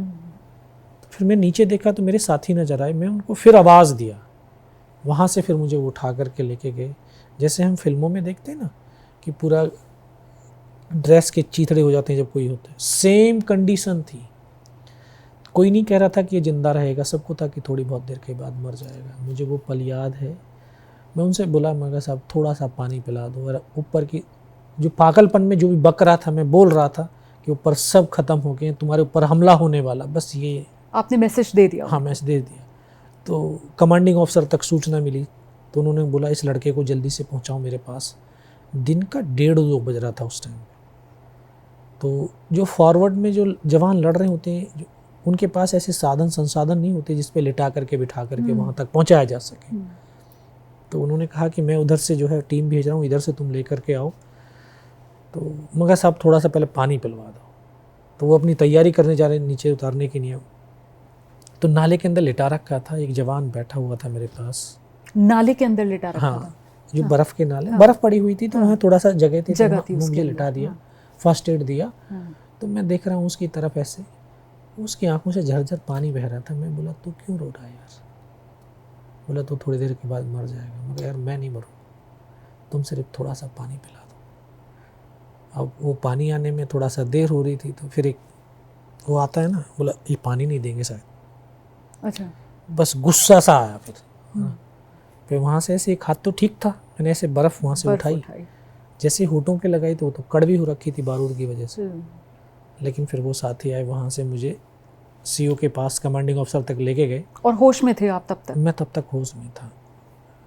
मैं जब उनके पास पहुंचा तो इतना लहू बह गया था। कैसे लेकर कैसे गए? कंधे पे डाल के, क्योंकि पहाड़ों पे चढ़ना बड़ा आसान है, उतरना बहुत मुश्किल है, वो भी कैजुअलिटी को लेकर।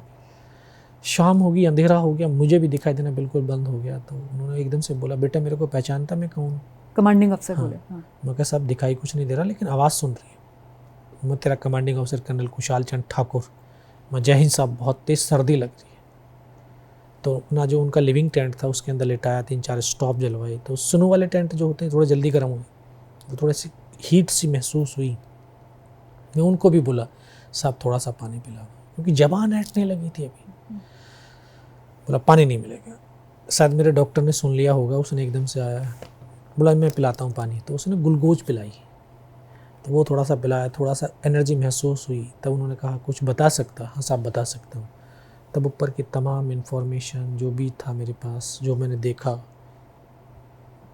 सब बताया उनको। बताते बताते फिर डॉक्टर ने कौन सा इंजेक्शन लगाया, फिर नहीं पता। थोड़ा सा होश आया जब इन्होंने पूरी रात में जब पहाड़ी उतर गए थे, तो बूट अभी पहना हुआ था मैं, तो वो बूट निकालने की कोशिश कर रहे थे, बूट नहीं निकल रहा था, क्योंकि ऊपर से भी एक स्पेंडर बूट से पार होकर के उंगली में घुसा हुआ था। तब मैं एकदम से उसे नर्सिंग असिस्टेंट से बोला, ऊपर थोड़ा देख।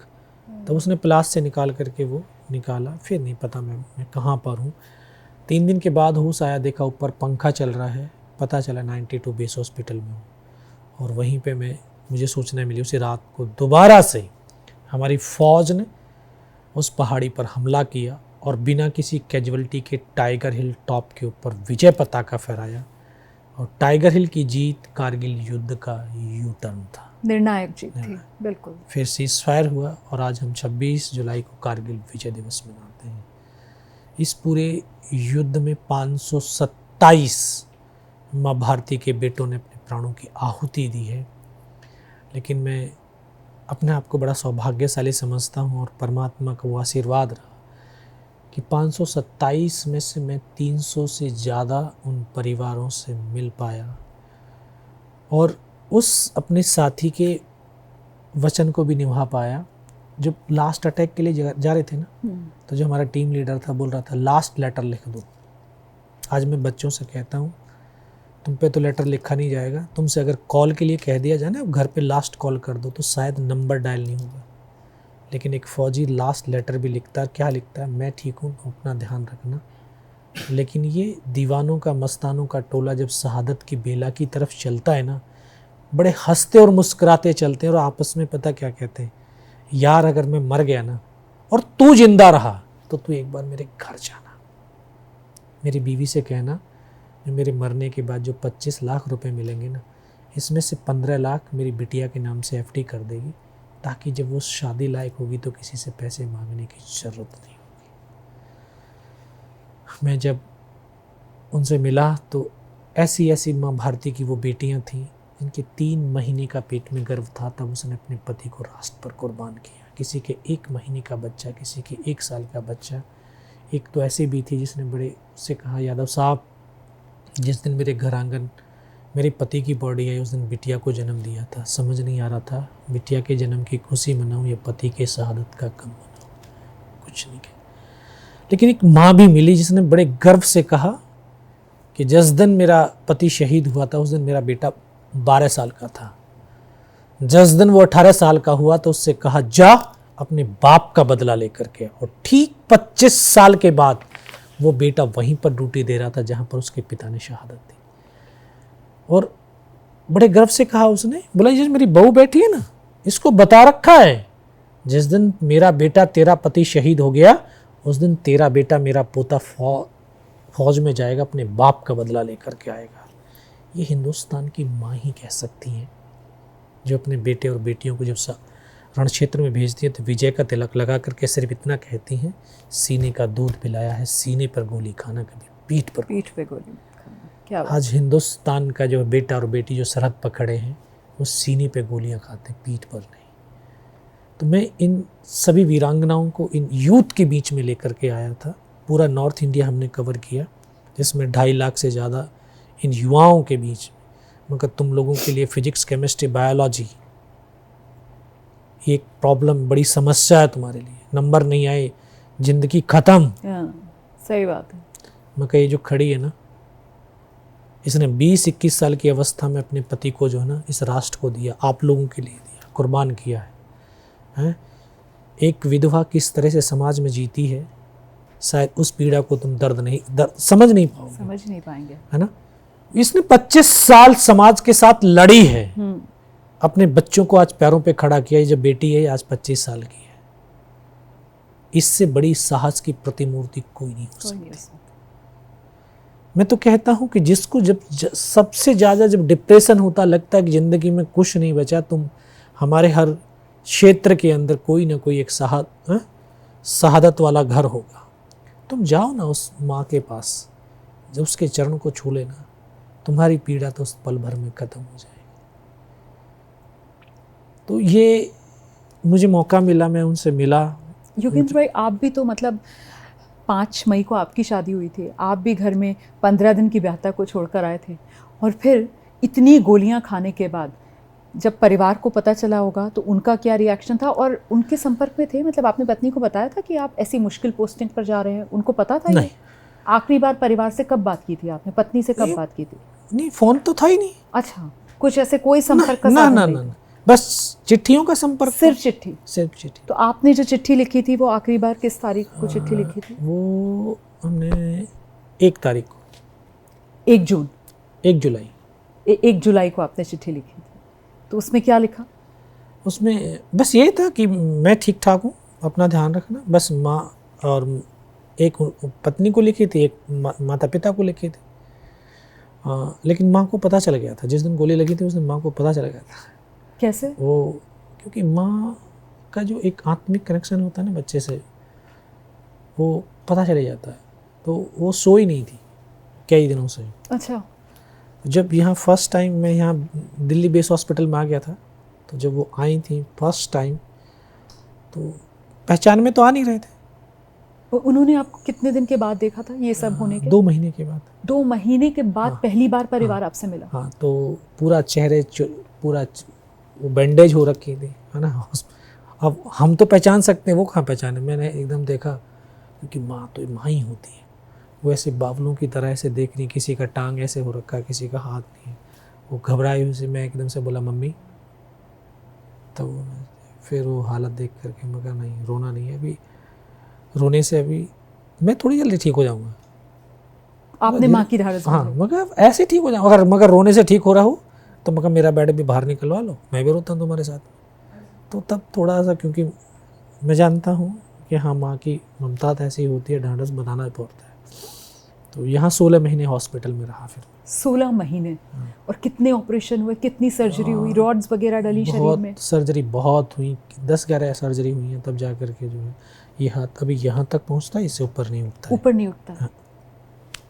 तो परिवार को कब पता चला ये सब आपके साथ हुआ है? और जब माँ पहुंची थी तो वो अकेली आई थी या परिवार के और लोग? परिवार पूरा आया था। तो पत्नी भी आई थी? हाँ, पत्नी भी। तो सबसे पहले तो माँ को ही भेजा गया। तो माँ ने आकर के, क्योंकि पूरा ड्रेसिंग हो रही, पहचान नहीं आ रहा था, फिर मैंने आवाज़ दिया, फिर उनको डांट सा भी बताया। तो फिर एक करके जो है वहाँ पे मिलना शुरू हुआ। माँ से क्या कहा आपने? माँ से तो ये कहा कि देखो, अब रोने से तो मम्मी अभी मैं जल्दी से ठीक नहीं होऊंगा, अगर रोना ही है तो रोने से ठीक होना तो चलो मैं भी बाहर चलता हूँ, बेड मेरा बाहर निकलवा लो, मैं भी रोता हूँ। और सबकी हालत बहुत ख़राब थी। मेरा बड़ा भाई जो था वो भी था, उसने बोला है कि हम पूरे गांव में 3 दिन से खाना नहीं बनाया, क्योंकि जो एक मेरे साथ योगेंद्र यादव था जो लड़ाई में शहीद हो गया था, वो भी योगेंद्र यादव? वो जो योगेंद्र यादव। तो श्रीनगर से जिस दिन मैं यहाँ पे आया था, उसकी बॉडी भी उसी फ्लाइट में आई थी। अगले दिन जब न्यूज़ छपी ना, तो शहीद योगेंद्र सिंह यादव 18 ग्रेनेडियर। हमारे गांव वालों जब अखबार में देखा कि इनका लड़का तो भाई शहीद हो गया, वो पूरी जो है अंतिम संस्कार की तैयारी सब कुछ चल रही है, लेकिन चुप चुप चुप, किसी से कुछ कह नहीं रहे। पूरा गांव में सन्नाटा है। सबको लग रहा था कि थोड़ी देर के बाद आज आएगी, कल आएगी, बॉडी कब आएगी। तो मेरे भाई ने बोला ऐसे ऐसे बात। मैं कहा अच्छा। तो फिर भाई पहले सब शुरुआत में तो मेरा भाई मिल के गया था, फिर भाई ने जा कर के गाँव में बताया नहीं वो ठीक है वहाँ हॉस्पिटल में। फिर वो परिवार वाले आए थे, तब माँ आई, फिर पत्नी आई, भाभी आई। पत्नी से क्या बात है? पत्नी वो भी जो है रोने थी, लेकिन फिर मैं कहा ऐसे तो ये सारे गम में रहेंगे।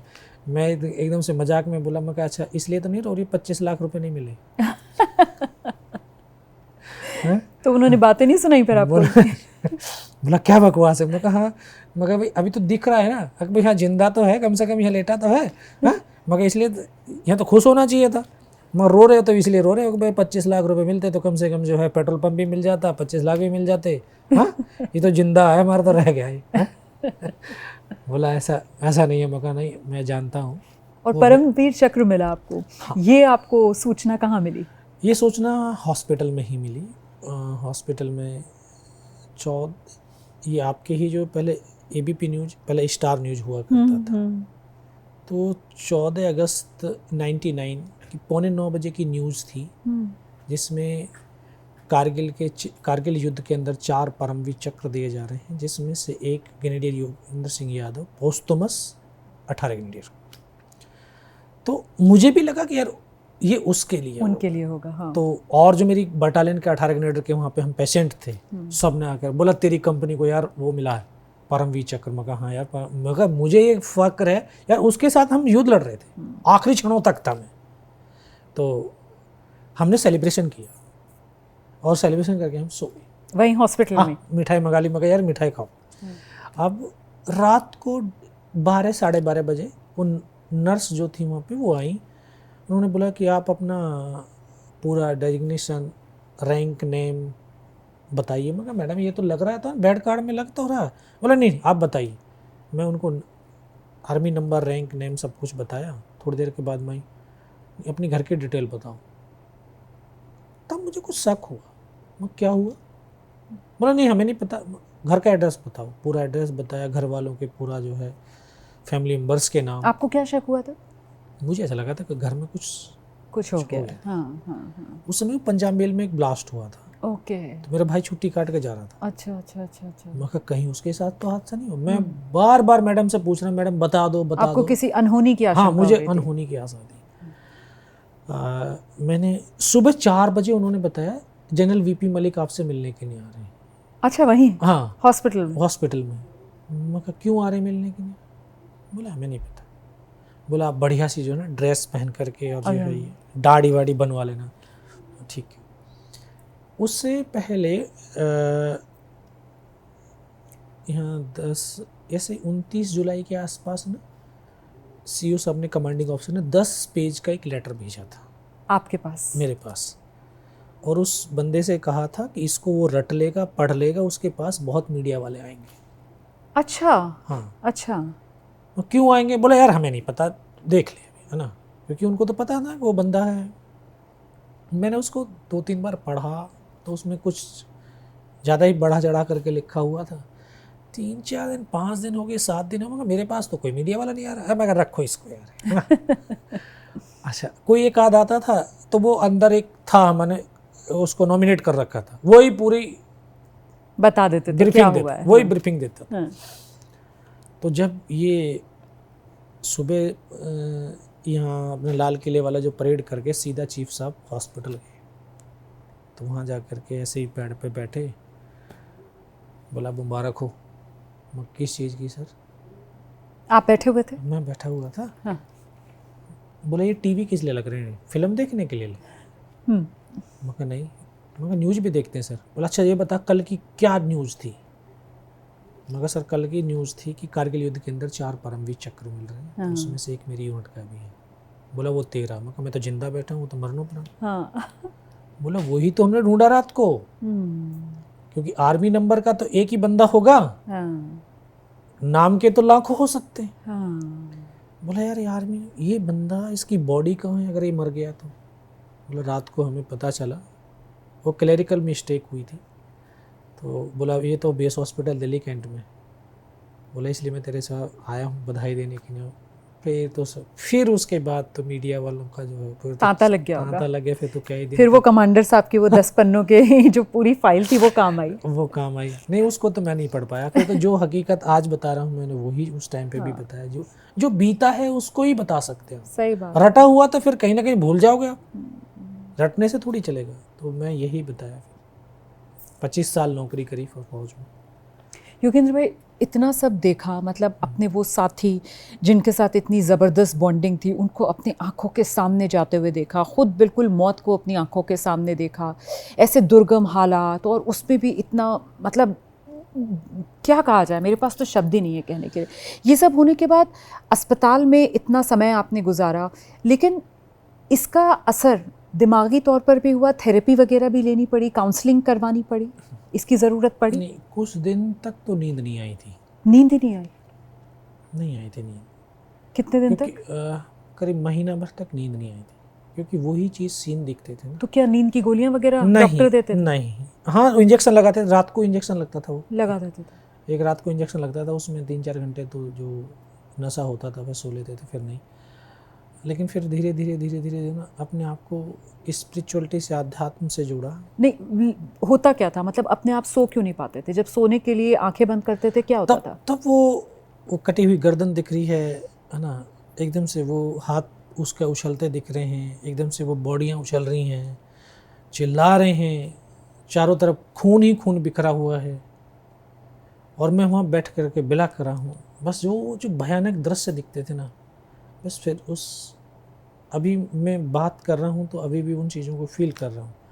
मैं उनसे परिवारों से मिला, मैं उनसे बोलता हूँ यार तुम लोग या सिविलियंस, उसी दिन जिस दिन उनकी शहादत दिवस होता है उसी दिन 2 आंसू आप टपकाते हो, लेकिन मैं हर रोज़, मुझे शायद उनको याद करके रोना होता है, क्योंकि जो ये मेडल जो लगा है ना, मैं तो बड़े गर्व से कहता हूँ ये मेरा नहीं है, ये उन शहीदों के लहू के चिराग है, जो इस परमात्मा ने मेरा सीना ज़रूर चुना है इस पे लगाने के लिए। तो ये इसलिए चुना है ताकि मैं उन शौर्य को, उस वीरता को, इस यूथ को, इस देश को बता सकूं कि तुम जो बैठ करके जो जी रहे हो, पढ़ रहे हो, लिख रहे हो, अपने रोजगार कर रहे हो, व्यापार कर रहे हो, ये सिर्फ उन सैनिकों की बदौलत कर रहे हो। सबसे भयानक कारगिल की कौन सी याद है जहन में? यही है जो अभी आपसे शेयर किया, यही एक सबसे भयानक। यही जो आप 7 साथी ऊपर चढ़े थे, 7 साथी चढ़े, ये सबसे भयानक थी। सबसे भयानक, क्योंकि एक अचानक आप कुछ पल पहले बैठ करके बात कर रहे हो, अगले पल एक एक करके सब खत्म, एक करके सब कुछ खत्म, और आप लाशों के बीच में, आप लाशों के बीच में पड़े हुए। तो न जिंदों में आपकी गिनती, न मुर्दों में, कुछ भी नहीं, आंखें खुली रही, लेकिन है ना, आंखें खुली रही। मैं आज लोगों से भी पूछता, मैं ये वो बोलते हैं, बोला जो ना, एक यार दर्द नहीं हुआ था उस समय? हाँ, गोली लगी, दर्द नहीं हुआ? बोला अभी यार थोड़ा सा कट तो होता था, बहुत पीड़ा होती है, और एकदम से चीख निकलती है ना। हाँ। मगर मैंने भी देखा था, मेरे साथियों को, कईयों को, जब किसी के हाथ में लगी, पैर में गोली लगी, तो मैं उनको चिल्लाते मैंने भी देखा था। मुझे भी लगता था कि गोली लगने के बाद यार इतनी जलन, इतनी चीख निकल ही जाएगी, मगर मुझे तो नहीं हुआ। आपकी कोई चीख नहीं निकली? नहीं, बस ऐसे पढ़ा था तो पढ़ा ही था बस। तो मैं फिर जब उसको गहराई से जब सोचने लगा ना, कि एक अवस्था ऐसी होती है, कर्म जो भक्ति बन जाता है ना, तो एक अवस्था ऐसी आती है जहाँ शरीर से मन विदा हो जाता है। जब शरीर से मन विदा हुआ तो शरीर में तो पीड़ा नहीं होगी।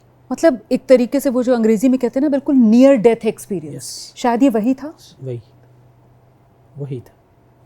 ऐसा भी कुछ है क्या उस समय की याद, कि शायद वो, मतलब आत्मा ऊपर निकल आई शरीर से और खुद को पड़ा हुआ भी देख रहे हैं वहाँ पर, कुछ ऐसी भी याद है क्या, धुंधली सी? हाँ, कुछ है। जब वो लगी थी ना गोली, जब यहाँ पे, हाँ, वो जो सिक्कों ने जो ढाल बन गए थे, तो जब एक ऐसा, बस ऊपर से मैं देख रहा हूँ कि यहाँ सब पड़ा हुआ, सब कुछ है, ऐसा आभास सा हुआ। जब तो कुछ था ही नहीं, बॉडी तो ऐसे पड़ी हुई थी। फिर तो बॉडी हो जाती है ना, आत्मा नहीं थी। अच्छा, लेकिन फिर पता नहीं कैसे। बिल्कुल सही कह रहे हैं आप फिर जब ठीक हो रहे होंगे तो इतने डॉक्टर्स के साथ, इतने अपने सीनियर्स के साथ आपने ये सारे जब एक्सपीरियंस साझा किए होंगे, तो कोई साइंटिफिक भी उन्होंने इसका रीज़न दिया, डॉक्टर्स ने कुछ बताया कि ये क्या रहा होगा? बस वो तो ये विल पावर के बोलते, बोला आपकी विल पावर, क्योंकि जिस दिन विल पावर तो बहुत थी। यहाँ जिस दिन हॉस्पिटल्स में आए थे ना, हम शाम को आए थे एयर इंडिया से, दिल्ली से, उसी दिन आते ही स्पेशल हमारा जो है ये ऑपरेशन थिएटर्स बना रखे थे, उसमें ऑपरेशन चल रहे थे। मेरा रात को 11-11:30 बजे नंबर आया था, मुझे फीवर था 104। अच्छा। तो उसमें बेहोशी का इंजेक्शन तो लगा नहीं सकते। तो मुझे याद है कि पंजाबी डॉक्टर थे, लेफ्टिनेंट कर्नल, उसने आकर के देखा फीवर बहुत तेज है, बोला बेटा ऑपरेशन तो करना है। यार इतनी दर्द सह लिया, थोड़ा सा सह सकता है? मैं कहा हाँ सह सकता हूँ सर। तो ऐसे तो इन्होंने बांधा हुआ था, तो यहाँ से ऐसे पकड़ करके एक झटका मारा, सीधा किया हाथ, बोला थोड़ा सा ड्रिल करना है। हाँ मैं कहा कर लो सर।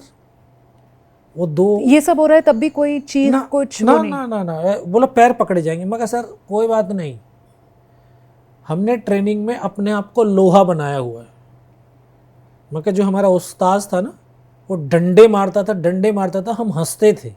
फिर उसने 2.5 mm की केबल काटी, हाँ वो 2.5 mm की केबल पड़ती जब तो थोड़ा आह करते थे, बाकी तो हम जो है ना, मैं जब भी रोए नहीं। बोला ड्रिल कर लूँ? मैं कहा हाँ कर लो। बस उन्होंने सीधा किया, उन्होंने 2 सुराख यहाँ हमारे, 2 सुराख यहाँ हमारे, फिक्सर लगाया। बोला आज इतना ही करूँगा, और जब फीवर ठीक हो जाएगा तब करें। गोलियां अभी भी हैं शरीर के अंदर? नहीं, सारी निकल गई? सारी वो तो आर पार जब भी जा रही थी। अच्छा, ज्यादातर सब आर पार हो गई क्योंकि ऐसे सामने से मर रहा ना, नजदीक से हैंड टू हैंड तो हुआ हमारा। करगिल का वो कौन सा साथी जो सबसे ज्यादा याद आता है? जो योगेंद्र यादव है, वो सबसे ज़्यादा याद इसलिए आता है क्योंकि एक तो वो मेरी शादी में आया था। अच्छा। मुझसे 4-5 दिन पहले ही गया था वो, और बॉन्डिंग बड़ी अच्छी थी। जो हमारी टीम थी कश्मीर के अंदर, जब हम किसी ऑपरेशंस में जाते थे तो गाड़ी में बैठ कर बस एक अलग धुन में, ठीक है, गाते बजाते जाते थे। कौन कौन सा फेवरेट गाना था आप लोगों का? वो वही पंकज उदास की सवेरे वाली गाड़ी से हम चले जाएंगे ना। अच्छा। तो इसको बहुत वो गाते थे। और फिर खाने पीने का बड़ा शौक, बोला हलवा बनाओ भाई। अच्छा। हाँ, पश्चिमी उत्तर प्रदेश वाले हलवा ज़्यादा खाते हैं। सूजी का, आटे का? हाँ, आटे का, सूजी का, जैसा भी मिल जाए वैसा है। तो वैसे हलवा खाना, तो वो बड़े याद आते हैं। उनके साथ एक हरी था, एक वीरेंद्र था। तो क्या लगता है योगेंद्र भाई, मतलब वो करगिल और वो जो साथी जिनको खोए, उनके साथ जिंदगी का एक हिस्सा खत्म? हाँ, दफन कर दिया वो हिस्सा? वो एक अलग हिस्सा था ज़िंदगी का। बस अब इसीलिए तो जो है उसको याद करके हूँ, तभी तो मैं आज after retirement school, college, universities में इसलिए जा रहा हूँ यार, ताकि उनकी उस शहादत को ज़िंदा रख सके। कम से कम जब तक मैं हूँ तब तक तो मैं उसको जो है ये आपने बीड़ा उठाया। करगिल के बाद जिंदगी जो है वो किस तरीके से बदली? करगिल के बाद बहुत बदली। देख, बिल्कुल एक गांव का देसी बच्चा सा था, है ना। उसके बाद एकदम से करगिल हुआ, फिर ये अवार्ड जो डिक्लेयर हुआ, तो मुझे याद है ये है ना सीने पर तमगा? हाँ, ये पीवीसी, यस, जिंदा योद्धा, है ना। तो गांव वालों ने जो है स्वागत समारोह किया था, पूरा क्षेत्र हमारा जो था, हॉस्पिटल से मुझे लेकर के गए। कितने महीने के बाद गए वापस गांव अस्पताल से? अस्पताल से 9 महीने बाद। 9 महीने तक अस्पताल में थे? हाँ, दिल्ली के अस्पताल में? दिल्ली। ठीक है। यहाँ से लेके गए, बोला एक सम्मान समारोह करना है। अच्छा। अरे हमारे क्षेत्र के बेटे को इतना बड़ा अवार्ड मिला है, तो ये तो वहाँ सारे पॉलिटिकल्स नेता लोग आ गए। नेताजी बोल रहे हैं, बोला यार तेरे लिए आए, तू भाषण दे। मैं कभी स्कूल में खड़े होकर के नहीं बोल पाया, यहाँ कैसे बोलूँगा। तो वहाँ इतनी भीड़, इतनी जो ना 25-30 हज़ार लोग आए हुए थे। तब तो बस उनके सामने तो सिर्फ इतना बोल पाया, आप यहाँ तक आए हैं, बहुत बहुत धन्यवाद। इतना बोला? इतना बोल पाया। कोई विश्वास नहीं करेगा। अब तो आप क्या ज़बरदस्त स्पीकर हैं, मोटिवेशनल स्पीकर हैं, टेडेक्स स्पीकर हैं। अब तो पता नहीं कितने खिताब आपके नाम जुड़ गए। तभी क्योंकि मन में फिर वो गिलानी आई ना कि यार मुझे तो सारी ज़िंदगी बताना है। हाँ। तो बताने के लिए क्या चाहिए? ज्ञान चाहिए। फिर मैंने 12th किया, उसके बाद BA किया, B.Ed किया, आर्मी के 2 कोर्स किए, फिर 8 साल मैंने एज ए इंस्ट्रक्टर पोस्टिंग मैंने बरेली में काटी। तो तब से फिर स्कूल, कॉलेज, यूनिवर्सिटी में तो आफ्टर रिटायरमेंट अभी 4.5 साल हुए। 9 लाख स्टूडेंटों से संवाद किया। अच्छा। जो 2023 में जब कोटा के अंदर बहुत सारा सुसाइड चल रहा था, हाँ जी, हाँ हाँ। मैं फिर वहाँ गया, बच्चों से बात किया। मैं कहा यार ये बताओ, तुम देश को मारना चाहते हो? बच्चों में राष्ट्रभक्ति बहुत है। बोला नहीं सर। तो बेटा, राष्ट्र लकीरों से नहीं बनता, तुम लोगों से राष्ट्र बनता है। तुम नहीं मर रहे, राष्ट्र मर रहा है। सोच लो अभी क्या करना है। ये आपने बहुत सही बात की। मतलब जो इस देश का भविष्य है, जो युवा हैं, उनमें राष्ट्रभक्ति की भावना की कमी नहीं है। लेकिन आप मुझे बताइए अगर मैं गलत हूँ, मुझे कई बार ऐसा लगता है कि शायद उन्हें कोई सही दिशा दिखाने वाला नहीं है। सही दिशा नहीं मिल रही है उनको। क्योंकि एक मैंने जब एजुकेशनल इंस्टीट्यूशन में मैं गया हूँ तो मैंने देखा है मैम, जो है एक जो है इंडियन जो पेरेंट्स हैं वो एक तुलनात्मक ज़िंदगी जी रहे हैं। अपने बच्चे की तुलना दूसरे के बच्चे से कर रहे हैं। अरे वर्मा जी की बेटी तो डॉक्टर बन के, बेटा तुझे भी डॉक्टर बनना है। शर्मा जी का लड़का तो इंजीनियर बन गया, तुझे भी इंजीनियर बनना है। मैं उनसे फर्स्ट सवाल यही, आज भी जो कोचिंग करें ना, मैं उनसे पास जाता हूँ, मैं बेटा डॉक्टर क्यों बनना है? मम्मा ने बोला है। अच्छा इंजीनियर क्यों बनना है? पापा ने बोला। तुझे क्या बनना है? अंकल अभी सोचा नहीं। जिंदगी सक्सेस ऑफ लाइफ और पर्पज ऑफ लाइफ 2 फेज में चलती है। सक्सेस तो तुम्हें मिलेगी, लेकिन पर्पज अगर नहीं मिला तो सक्सेस बेकार हो जाएगी। हमें पर्पज, माँ बाप और टीचर्स, इन 2 एक ऐसे माध्यम हैं जो उस परमात्मा के दिए हुए उस बच्चे के गुण को पहचान करके उस रास्ते पर चलाएं। सही बात है। जब उस तरफ जाएगा तो बच्चा इंजॉय करेगा, हर पढ़ाई को भी करेगा और हर लाइफ को इंजॉय करेगा। और एजुकेशन सिस्टम में क्या हो गया? एजुकेशन सिस्टम में बस मार्क्स शीट दे रहे हैं, मार्क्स। पेरेंट्स को भी मार्क्स चाहिए, स्कूल को भी मार्क्स चाहिए, क्योंकि स्कूल की अपनी एक रैंकिंग होती है, रिजल्ट ओरिएंटेड। जबकि एजुकेशन सिस्टम स्किल ओरिएंटेड होना चाहिए। बच्चों के पास डिग्रियां हैं, ये कागज के टुकड़े हैं, उनके पास स्किल नहीं है कुछ भी। इसके ऊपर कभी कोई ध्यान नहीं देता, इसलिए आज का युवा बेरोजगार है। सही बात है। स्वामी विवेकानंद ने शिक्षा की जो डेफिनेशन दिया, किसी भी शिक्षा शास्त्री ने नहीं दिया। उन्होंने कहा कि शिक्षा वह है जो मन का बल बढ़ाए, बुद्धि का विकास करे, व्यक्ति को स्वावलंबी बनाए। हम लॉर्ड मैकाले वाली पद्धति पे चल रहे हैं, हम नौकर बनाने के लिए बच्चों को पढ़ा रहे हैं, नौकर बन भाई। हम स्वावलंबी वाली नहीं दे रहे। जब तक व्यक्ति में स्वावलंबी नहीं होगा तब तक वो अपने पैरों पे मजबूती से खड़ा नहीं होगा। तो आज जो युवा है उसके पास इंफॉर्मेशन के बहुत बड़े स्रोत हो गए। कौन सी इंफॉर्मेशन उसके माइंड में हिट कर रही है, कौन सी नहीं, क्योंकि माइंड परमात्मा ने जो एक ये हिस्सा तो ऐसा बनाया, इसके पास जो चीज़ पहुंचेगी उसको फैक्ट समझता है। और बस वो पिक्चर छपी, भाव आए, भावनाएं आए, किस दिशा में हम बढ़ गए हमें कुछ नहीं पता। सही बात है। मैं तो पेरेंट्स से इतना कहूँ यार ठीक है, हम भी पेरेंट्स हैं आज, है ना, हमारे माँ बाप भी थे, हमारे पेरेंट्स थे। जब 9th 10th में जाता ना तो हमारी इंडियन सोसाइटी में पेरेंट्स क्या करते हैं, अभी बच्चा बड़ा हो गया यार, समझदार हो गया, उससे थोड़ी सी दूरी बनाते हैं। यार दूरी मत बनाओ, उस समय उसको अपना सबसे अच्छा फ्रेंड बना लो। दूरी नहीं, दोस्ती जरूरी है। दोस्ती जरूरी है, क्योंकि उस समय उसको युवावस्था, टीनेज बोलते हैं। तो वो 9th 10th में जब होता है वो पीक पे होता है, पीक पे, तो उसके भाव और भावनाओं का सागर अंदर उमड़ रहा होता है। उसको व्यक्त करने के लिए कोई व्यक्ति चाहिए। और पेरेंट्स कितनी बात करता है बच्चे से, अच्छा मार्क्स कितने आए, ये इसमें इतना क्यों हुआ, इतनी फीस दे रहे हैं हम, ये हो रहा है। अरे उससे कुछ पूछो तो सही, आप तो करो। जब वो आप ये नहीं करेंगे तो मोबाइल आपने दिया होगा, ये उसका बहुत अच्छा फ्रेंड है, फिर यहाँ से वो अपने फ्रेंड ढूंढता है।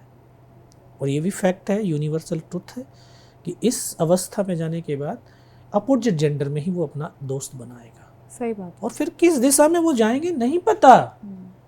और जहाँ जहाँ एजुकेशनल इंस्टीट्यूशन है वहाँ व्यापार, नशे के व्यापारी भी बैठे हुए हैं। नशा होगा, ये होगा, एडिक्शन होगा।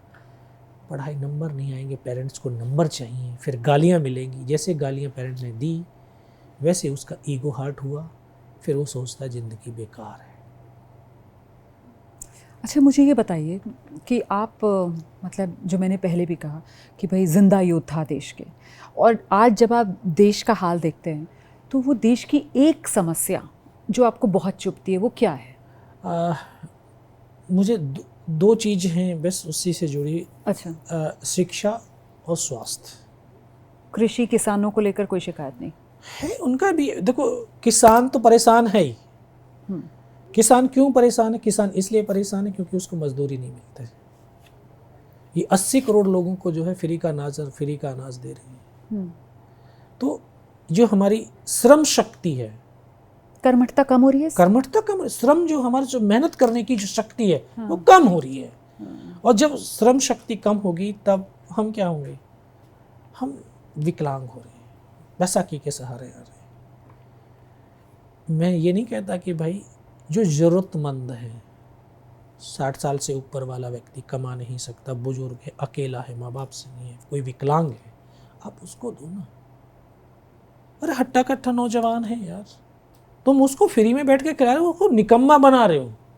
वो निकम्मा नहीं बन रहा, राष्ट्र को निकम्मा बना रहे हो। तुम उसकी ताकत को कम कर। आप ऐसे देखते हैं ये 80 करोड़ मुफ्त राशन वाली योजना को? बिल्कुल ऐसे देखता हूँ, क्योंकि मुफ्त में क्यों? फिर सरकार तो कहती है ना कि देखिए गोदामों में इतना भरा पड़ा है तो उसे वेस्ट क्यों करना, बेकार क्यों जाना, इससे अच्छा है बांट दिया जाए परिवारों को। तो क्या वो अच्छा बिकता है? वहाँ तो कहीं अभी जो है आप लोग जो उसमें टीवी में देखते हैं उसमें तो चूहे कहीं लग रहे हैं, वो सड़ा हुआ है, कहीं कुछ है, वो उससे तो और उनको बीमारी कर रहे हैं। ये एक बहुत बड़ा जो है ना, क्यों भाई बेचना, उसको जो ना बाहर एक्सपोर्ट कर दो, उससे अपना जो है वो कर लो। लेकिन इस युवा को तो जो है ना निष्क्रिय मत करो ना। 80 करोड़ बहुत होते हैं। इतना युवा अगर कमाएगा, मेहनत करेगा, तो पसीने की से कमाई हुई जो चीज़ होती है ना, उसमें स्वाभिमान देती है। आज इन 80 करोड़ का स्वाभिमान खत्म हो गया। आपको फ्री की चीज़ मिली, उसकी वैल्यू नहीं होती है, लेकिन आपको संघर्ष करके, मेहनत करके वो चीज़ होती है, उसका स्वाभिमान बढ़ता है। यार ये मेरी कमाई हुई है। तो वो तो कहाँ है? वो तो खत्म है। और शिक्षा, जब तक शिक्षा नहीं आएगी, आप देख लो स्कूलें बंद होते जा रहे हैं। कितने हजार स्कूल बंद होंगे, लाखों स्कूलें बंद होंगी। क्या स्कूल में पढ़ने वाले बच्चे नहीं हैं? लेकिन हम बंद करते जा रहे हैं। प्राइमरी के स्कूल सारे बंद ही हैं। अब बोलते हैं बच्चे नहीं आते। बच्चे कहाँ से आएंगे? टीचर नहीं, टीचर हैं तो फिर उसको दूसरे काम है। वहाँ पर भी मिड डे मील कर दिया। क्यों कर रहे हो मिड डे मील? उसमें टीचिंग एड्स दो, स्कूलों की बिल्डिंग को सुधारो। टीचिंग एड्स अच्छे होंगे, फैसिलिटीज अच्छी होंगी, बच्चे आएंगे वहाँ पढ़ने के लिए। और स्वास्थ्य के लिए? स्वास्थ्य के लिए हमारे जितने भी सरकारी तंत्र है स्वास्थ्य का, सबका ढांचा चरमरा गया। हम प्राइवेटाइजेशन की तरफ भाग रहे हैं। प्राइवेट प्राइवेट प्राइवेट, हर चीज़ प्राइवेट। मैं एक चीज़ सोचता हूँ कभी कभी, हम इतना बड़ा हमारा एक राष्ट्र है ना, इस राष्ट्र का जैसे राष्ट्रगान है, ऐसे राष्ट्र का नेशनल फ्लैग है, तो हमारी शिक्षा हमारी होनी चाहिए, हमारा हेल्थ होना चाहिए। अब हमने सब ठेके पे दे दिया तो हमारा क्या बचा? हमारा तो कुछ है ही नहीं। शिक्षा, स्वास्थ्य, यातायात, ये तो भारत का होना चाहिए। मतलब इसमें प्राइवेटाइजेशन को नहीं होना चाहिए।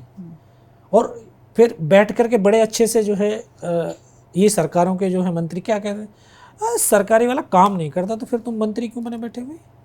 ठेकेदारों के मंत्री हैं। मैं यही कहना चाह रही थी कि भाई सरकारी जो भी है, स्कूल हो गया, सरकारी अस्पताल हो गया, वहाँ के लिए तो एक परसेप्शन बन गया ना कि ये सरकारी है तो यहाँ तो कोई फैसिलिटी मिलेगी ही नहीं, मतलब यहाँ तो बस धक्का ही वाला मामला चल रहा है। तो इसलिए तो बेटर यही है कि प्राइवेटाइज ही कर दो कम से कम वहाँ पर आपका प्रोडक्शन लिंक जब इंसेंटिव होगा तो वहाँ पर आप काम करने के लिए मजबूर तो होंगे, और जो आ रहा है कस्टमर उसको भी अच्छी फैसिलिटी मिलेगी। अगर स्वास्थ्य मंत्री है ना, उस अपने स्वास्थ्य विभाग के सरकारी अस्पतालों को ठीक नहीं करता तो उस मंत्रालय को बंद कर दो ना। फिर किस चीज के? प्राइवेट के आप मंत्री थोड़ी हैं, आप तो सरकारी चीजों के मंत्री हैं ना, सरकारी संस्थाओं के तो मंत्री हैं।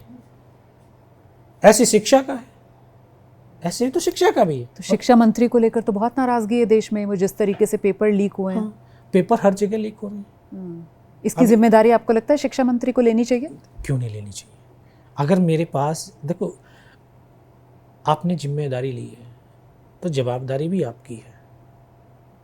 रिस्पॉन्सिबिलिटी एंड अकाउंटेबिलिटी साथ साथ आते हैं।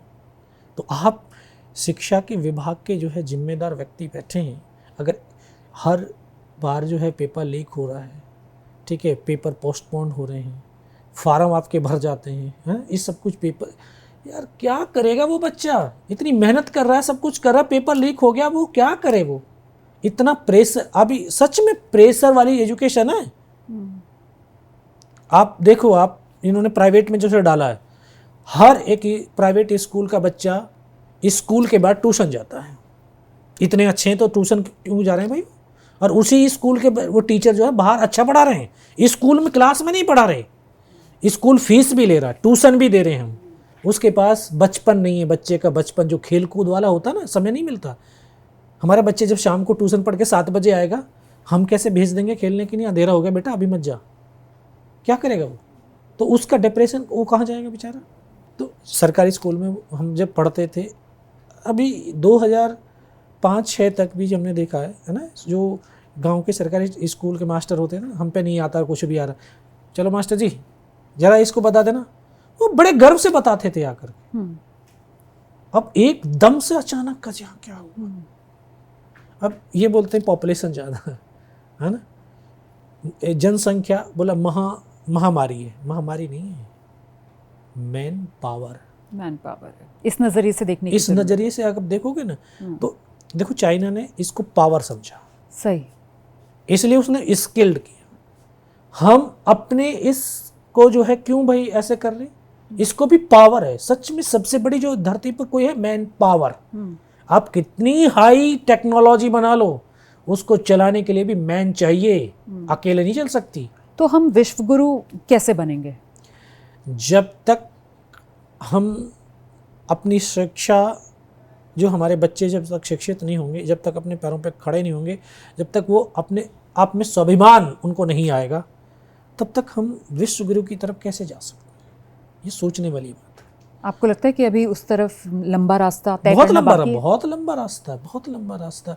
हम तो मैं फर्स्ट टाइम ना, एक बार कि मैं आपको जिक्र करता हूँ, फर्स्ट टाइम 2010 या 8-7 में पूर्वी उत्तर प्रदेश गोरखपुर में जो पंडित दीनदयाल उपाध्याय यूनिवर्सिटी है, उसमें एक उसका कोई डिबेट था जी। तो उसमें मैं गया था, तो मैं वहाँ के युवाओं को देखा। मैं फिर वहाँ के लोकल कोई नेता लोग थे, मैं उनसे बोला, यार आपके यहाँ पे भी ज़मीन ऐसी है, पानी अच्छा है, हमारे यहाँ पे भी है ना, यार तुम कितनी फसल लेते? बोला हम 1 लेते हैं। मुझे हम 3 लेते हैं भाई। मुझे ये क्या कर रहे हैं युवा? नेता लोग इस यूथ को पढ़ने की नहीं थोड़ी बोलेंगे, क्योंकि जय जयकार कौन बोलेगा? अगर ये पढ़ने जाएंगे, समझदार हो जाएंगे तो जय जयकार होगा। मुझे ये क्या कर रहे हैं? वहाँ मैं देखा गमछा, मुंह में पान, अगर नेताजी की सुपारिश से मिल गई बुलेट और पिस्टल, नेताजी जिंदाबाद, नेताजी शाम को एक पौवा पिला देंगे, बस उसके लिए वो भगवान है। योगेंद्र भाई, आप जिस तरीके की बातें कर रहे हैं तो ऐसा लग रहा है जैसे इस देश का बेड़ा गर्क देश की राजनीति ने किया है। तो ये तो है। अब ये बताओ कि अगर जो है मैं जिस चीज़ की जिम्मेदार हूँ, अगर मैं उसके लिए अपना फर्ज नहीं निभा रहा हूँ, तो फिर कौन कर रहा है? कौन कर रहा है? यही तो कर रहे हैं। अब आप बोले मैं मंत्री भी हूँ और मैं जिम्मेदार भी नहीं हूँ। किस चीज़ के जिम्मेदार क्यों नहीं है भाई? आप जिम्मेदार हैं, आपको जिम्मेदारी लेनी पड़ेगी। हम देश को आगे बढ़ाना चाह रहे हैं, देश को सुपर पावर की लेता है, विश्व गुरु की तरफ लेना, तो उस तरह के काम भी, उस तरह की चीज़ें भी हमें नज़र आनी चाहिए। जब तक पढ़ने का मतलब ये नहीं है कि आप पढ़ने का मतलब ये डिग्रियां बांट देना।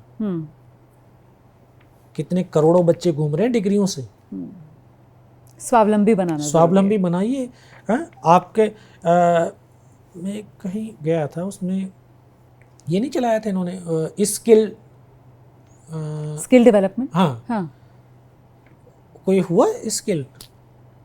कागजों में तो बहुत हो गए, लेकिन ग्राउंड पे आ जाओ कोई भी नहीं। तो हम क्यों ऐसे भाग रहे हैं? हम अपनी जिम्मेदारी, मुझे तो कई बार आता है, मैं जब गांव जाता हूँ, मैं प्रिंसिपल साहब से कहा था, मगर सर इसमें ये हमारा प्राइमरी का स्कूल है बुलंदशहर में, मगर इसकी छत वत ठीक करा देते हैं यहाँ पे, मगर थोड़ा सा कुछ करते हैं, मगर सरकार तो शायद नहीं सोचेगी, हम क्यों सोच लेते। बोला सर प्राइमरी के टीचर को कहीं जनगणना में लगा रखा, कहीं किसी को लगा रखा है, अब वो बच्चे आके बैठ भी गए तो वो बेचारे क्या करेंगे। और दूसरे देशों में, ऑस्ट्रेलिया की बात मैं सुना था किसी से, ऑस्ट्रेलिया में जो प्राइमरी का टीचर है ना, उसकी आईएएस से भी ज़्यादा सैलरी है। क्यों? भविष्य बना रहा है, बेस बन रहा, बेस। सही बात है। 5th क्लास तक एक बच्चे का बेस बनता है, वो बेस बनाने वाले टीचर हैं, उनकी वैल्यू सबसे ज़्यादा होनी चाहिए। अच्छा, ये जिस तरीके के फैसले अभी हमने देखा पिछले दिनों लिए गए कि अभी तक तो राष्ट्रगान, लेकिन साथ में राष्ट्रगीत भी सरकार की तरफ से अनिवार्य किया गया, आपको लगता है इस तरीके के फैसलों से जो देशभक्ति का भाव है वो और बढ़ेगा देश में? नहीं, राष्ट्रगान राष्ट्रभक्ति ठीक है ना, वो भाव इन गीतों से नहीं, अंदर से आता है कुछ, ठीक है, अंदर से आता है। जब तक आपके अंदर से वो अंतरात्मा से जो चीज़ नहीं निकलेगी ना, तब तक नहीं है। वो एक गान गा रहे हैं हम थोड़ी देर के लिए, हाँ भी ठीक है, राष्ट्रगीत हो गया, राष्ट्रगान हो गया, उसके बाद वो मैं तो ये भी कह रहा हूँ, जो इन्होंने जो है, जो झंडे को हर घर झंडा ये कर रहा है, एक दिन फहराते हैं, दूसरे दिन वो कहीं ना फटे होते हैं। इस तिरंगे के लिए कितने लोगों ने फांसी चढ़ गए, कितने लोगों ने अपने प्राणों की आहुति दे दी यार, उस तिरंगे को जो है फिर इतना, क्योंकि सारे लोगों में वो नहीं होता, देशभक्ति नहीं होती, बस एक जुनून चलेगा 15 अगस्त 26 जनवरी, फैशन है वो। ठीक है, आजकल तो रील का जमाना आ गया, ट्रेंडिंग रील बनानी है, बस उसको डालना, उसके बाद वो तिरंगा कहाँ है कुछ नहीं पता। सही बात है। अफसोस होता है इन हालात पर, बहुत होता है, बहुत होता है। जो पहले था, जो चीज़ दूर होती है ना, वो अच्छी होती है, उसको इज्जत मान सम्मान मिलता है। आपके यहाँ डिबेट पे आप डिबेट करते हैं, आप अपने यहाँ के लोकल नेताओं से पूछ लेना, उत्तर प्रदेश का जो फर्स्ट परमवीर चक्र कौन है, इनको ये भी नहीं पता होगा कि अब तक कितने परमवीर चक्र मिले। आज के यूथ को नहीं पता, मैं बता रहा हूँ, मैं 9 लाख तक जो है पहुँचा हूँ स्टूडेंटों तक, मैं पूछता हूँ नहीं पता। तो अब थोड़ा सा रैपिड फायर वाले सवाल, बिना सोचे बहुत जल्दी जल्दी आपको जवाब देना है। करगिल एक शब्द में। करगिल एक धाम है। धाम। सबसे बहादुर सैनिक? जो सबसे पागल हो। सबसे मुश्किल फैसला? सबसे मुश्किल फैसला तो युद्ध में जाते समय घर से बिछड़ना जो बड़ा मुश्किल होता है। सबसे बड़ा डर? डर देश की इज्जत और मान सम्मान को खोने का, कि मेरी वजह से ये सम्मान कम ना हो जाए। क्या बात है। और देशभक्ति के लिए एक वाक्य आपके मन का? देशभक्ति के लिए एक ही शब्द है, राष्ट्र सर्वप्रथम। वो साथी आपके साथ जो शहीद हो गए, अगर उनसे दोबारा मिलने का आज मौका मिले, उनसे क्या कहना चाहेंगे? बस उनसे तो यही कहूँगा कि यार, आपने अपना कर्म किया और आपके जो अधूरा रह गया था उसको कर। और आपके सपनों का भारत? जब तक युवा शिक्षित नहीं होगा, युवा में स्वावलंबी नहीं होगा, युवा में पुरुषार्थ नहीं होगा, जब पुरुषार्थ वाला स्वावलंबी वाला युवा होगा तो ये एक सशक्त और समृद्ध और स्वच्छ भारत होगा। बहुत धन्यवाद योगेंद्र जी हमारे पॉडकास्ट में आने के लिए। तो देश का तिरंगा, तिरंगे की आन बान शान और साथ ही माँ भारती का सम्मान किस तरीके से रखा जाता है उसका पास इसी की जिंदा मिसाल, ये जिंदा योद्धा ऑनरी कैप्टन योगेंद्र सिंह यादव, परमवीर चक्र विजेता, पॉडकास्ट में हमारे इस बार के खास मेहमान। अगले हफ्ते फिर किसी और खास मेहमान के साथ पॉडकास्ट में आपसे मुलाकात होगी। इजाजत दीजिए।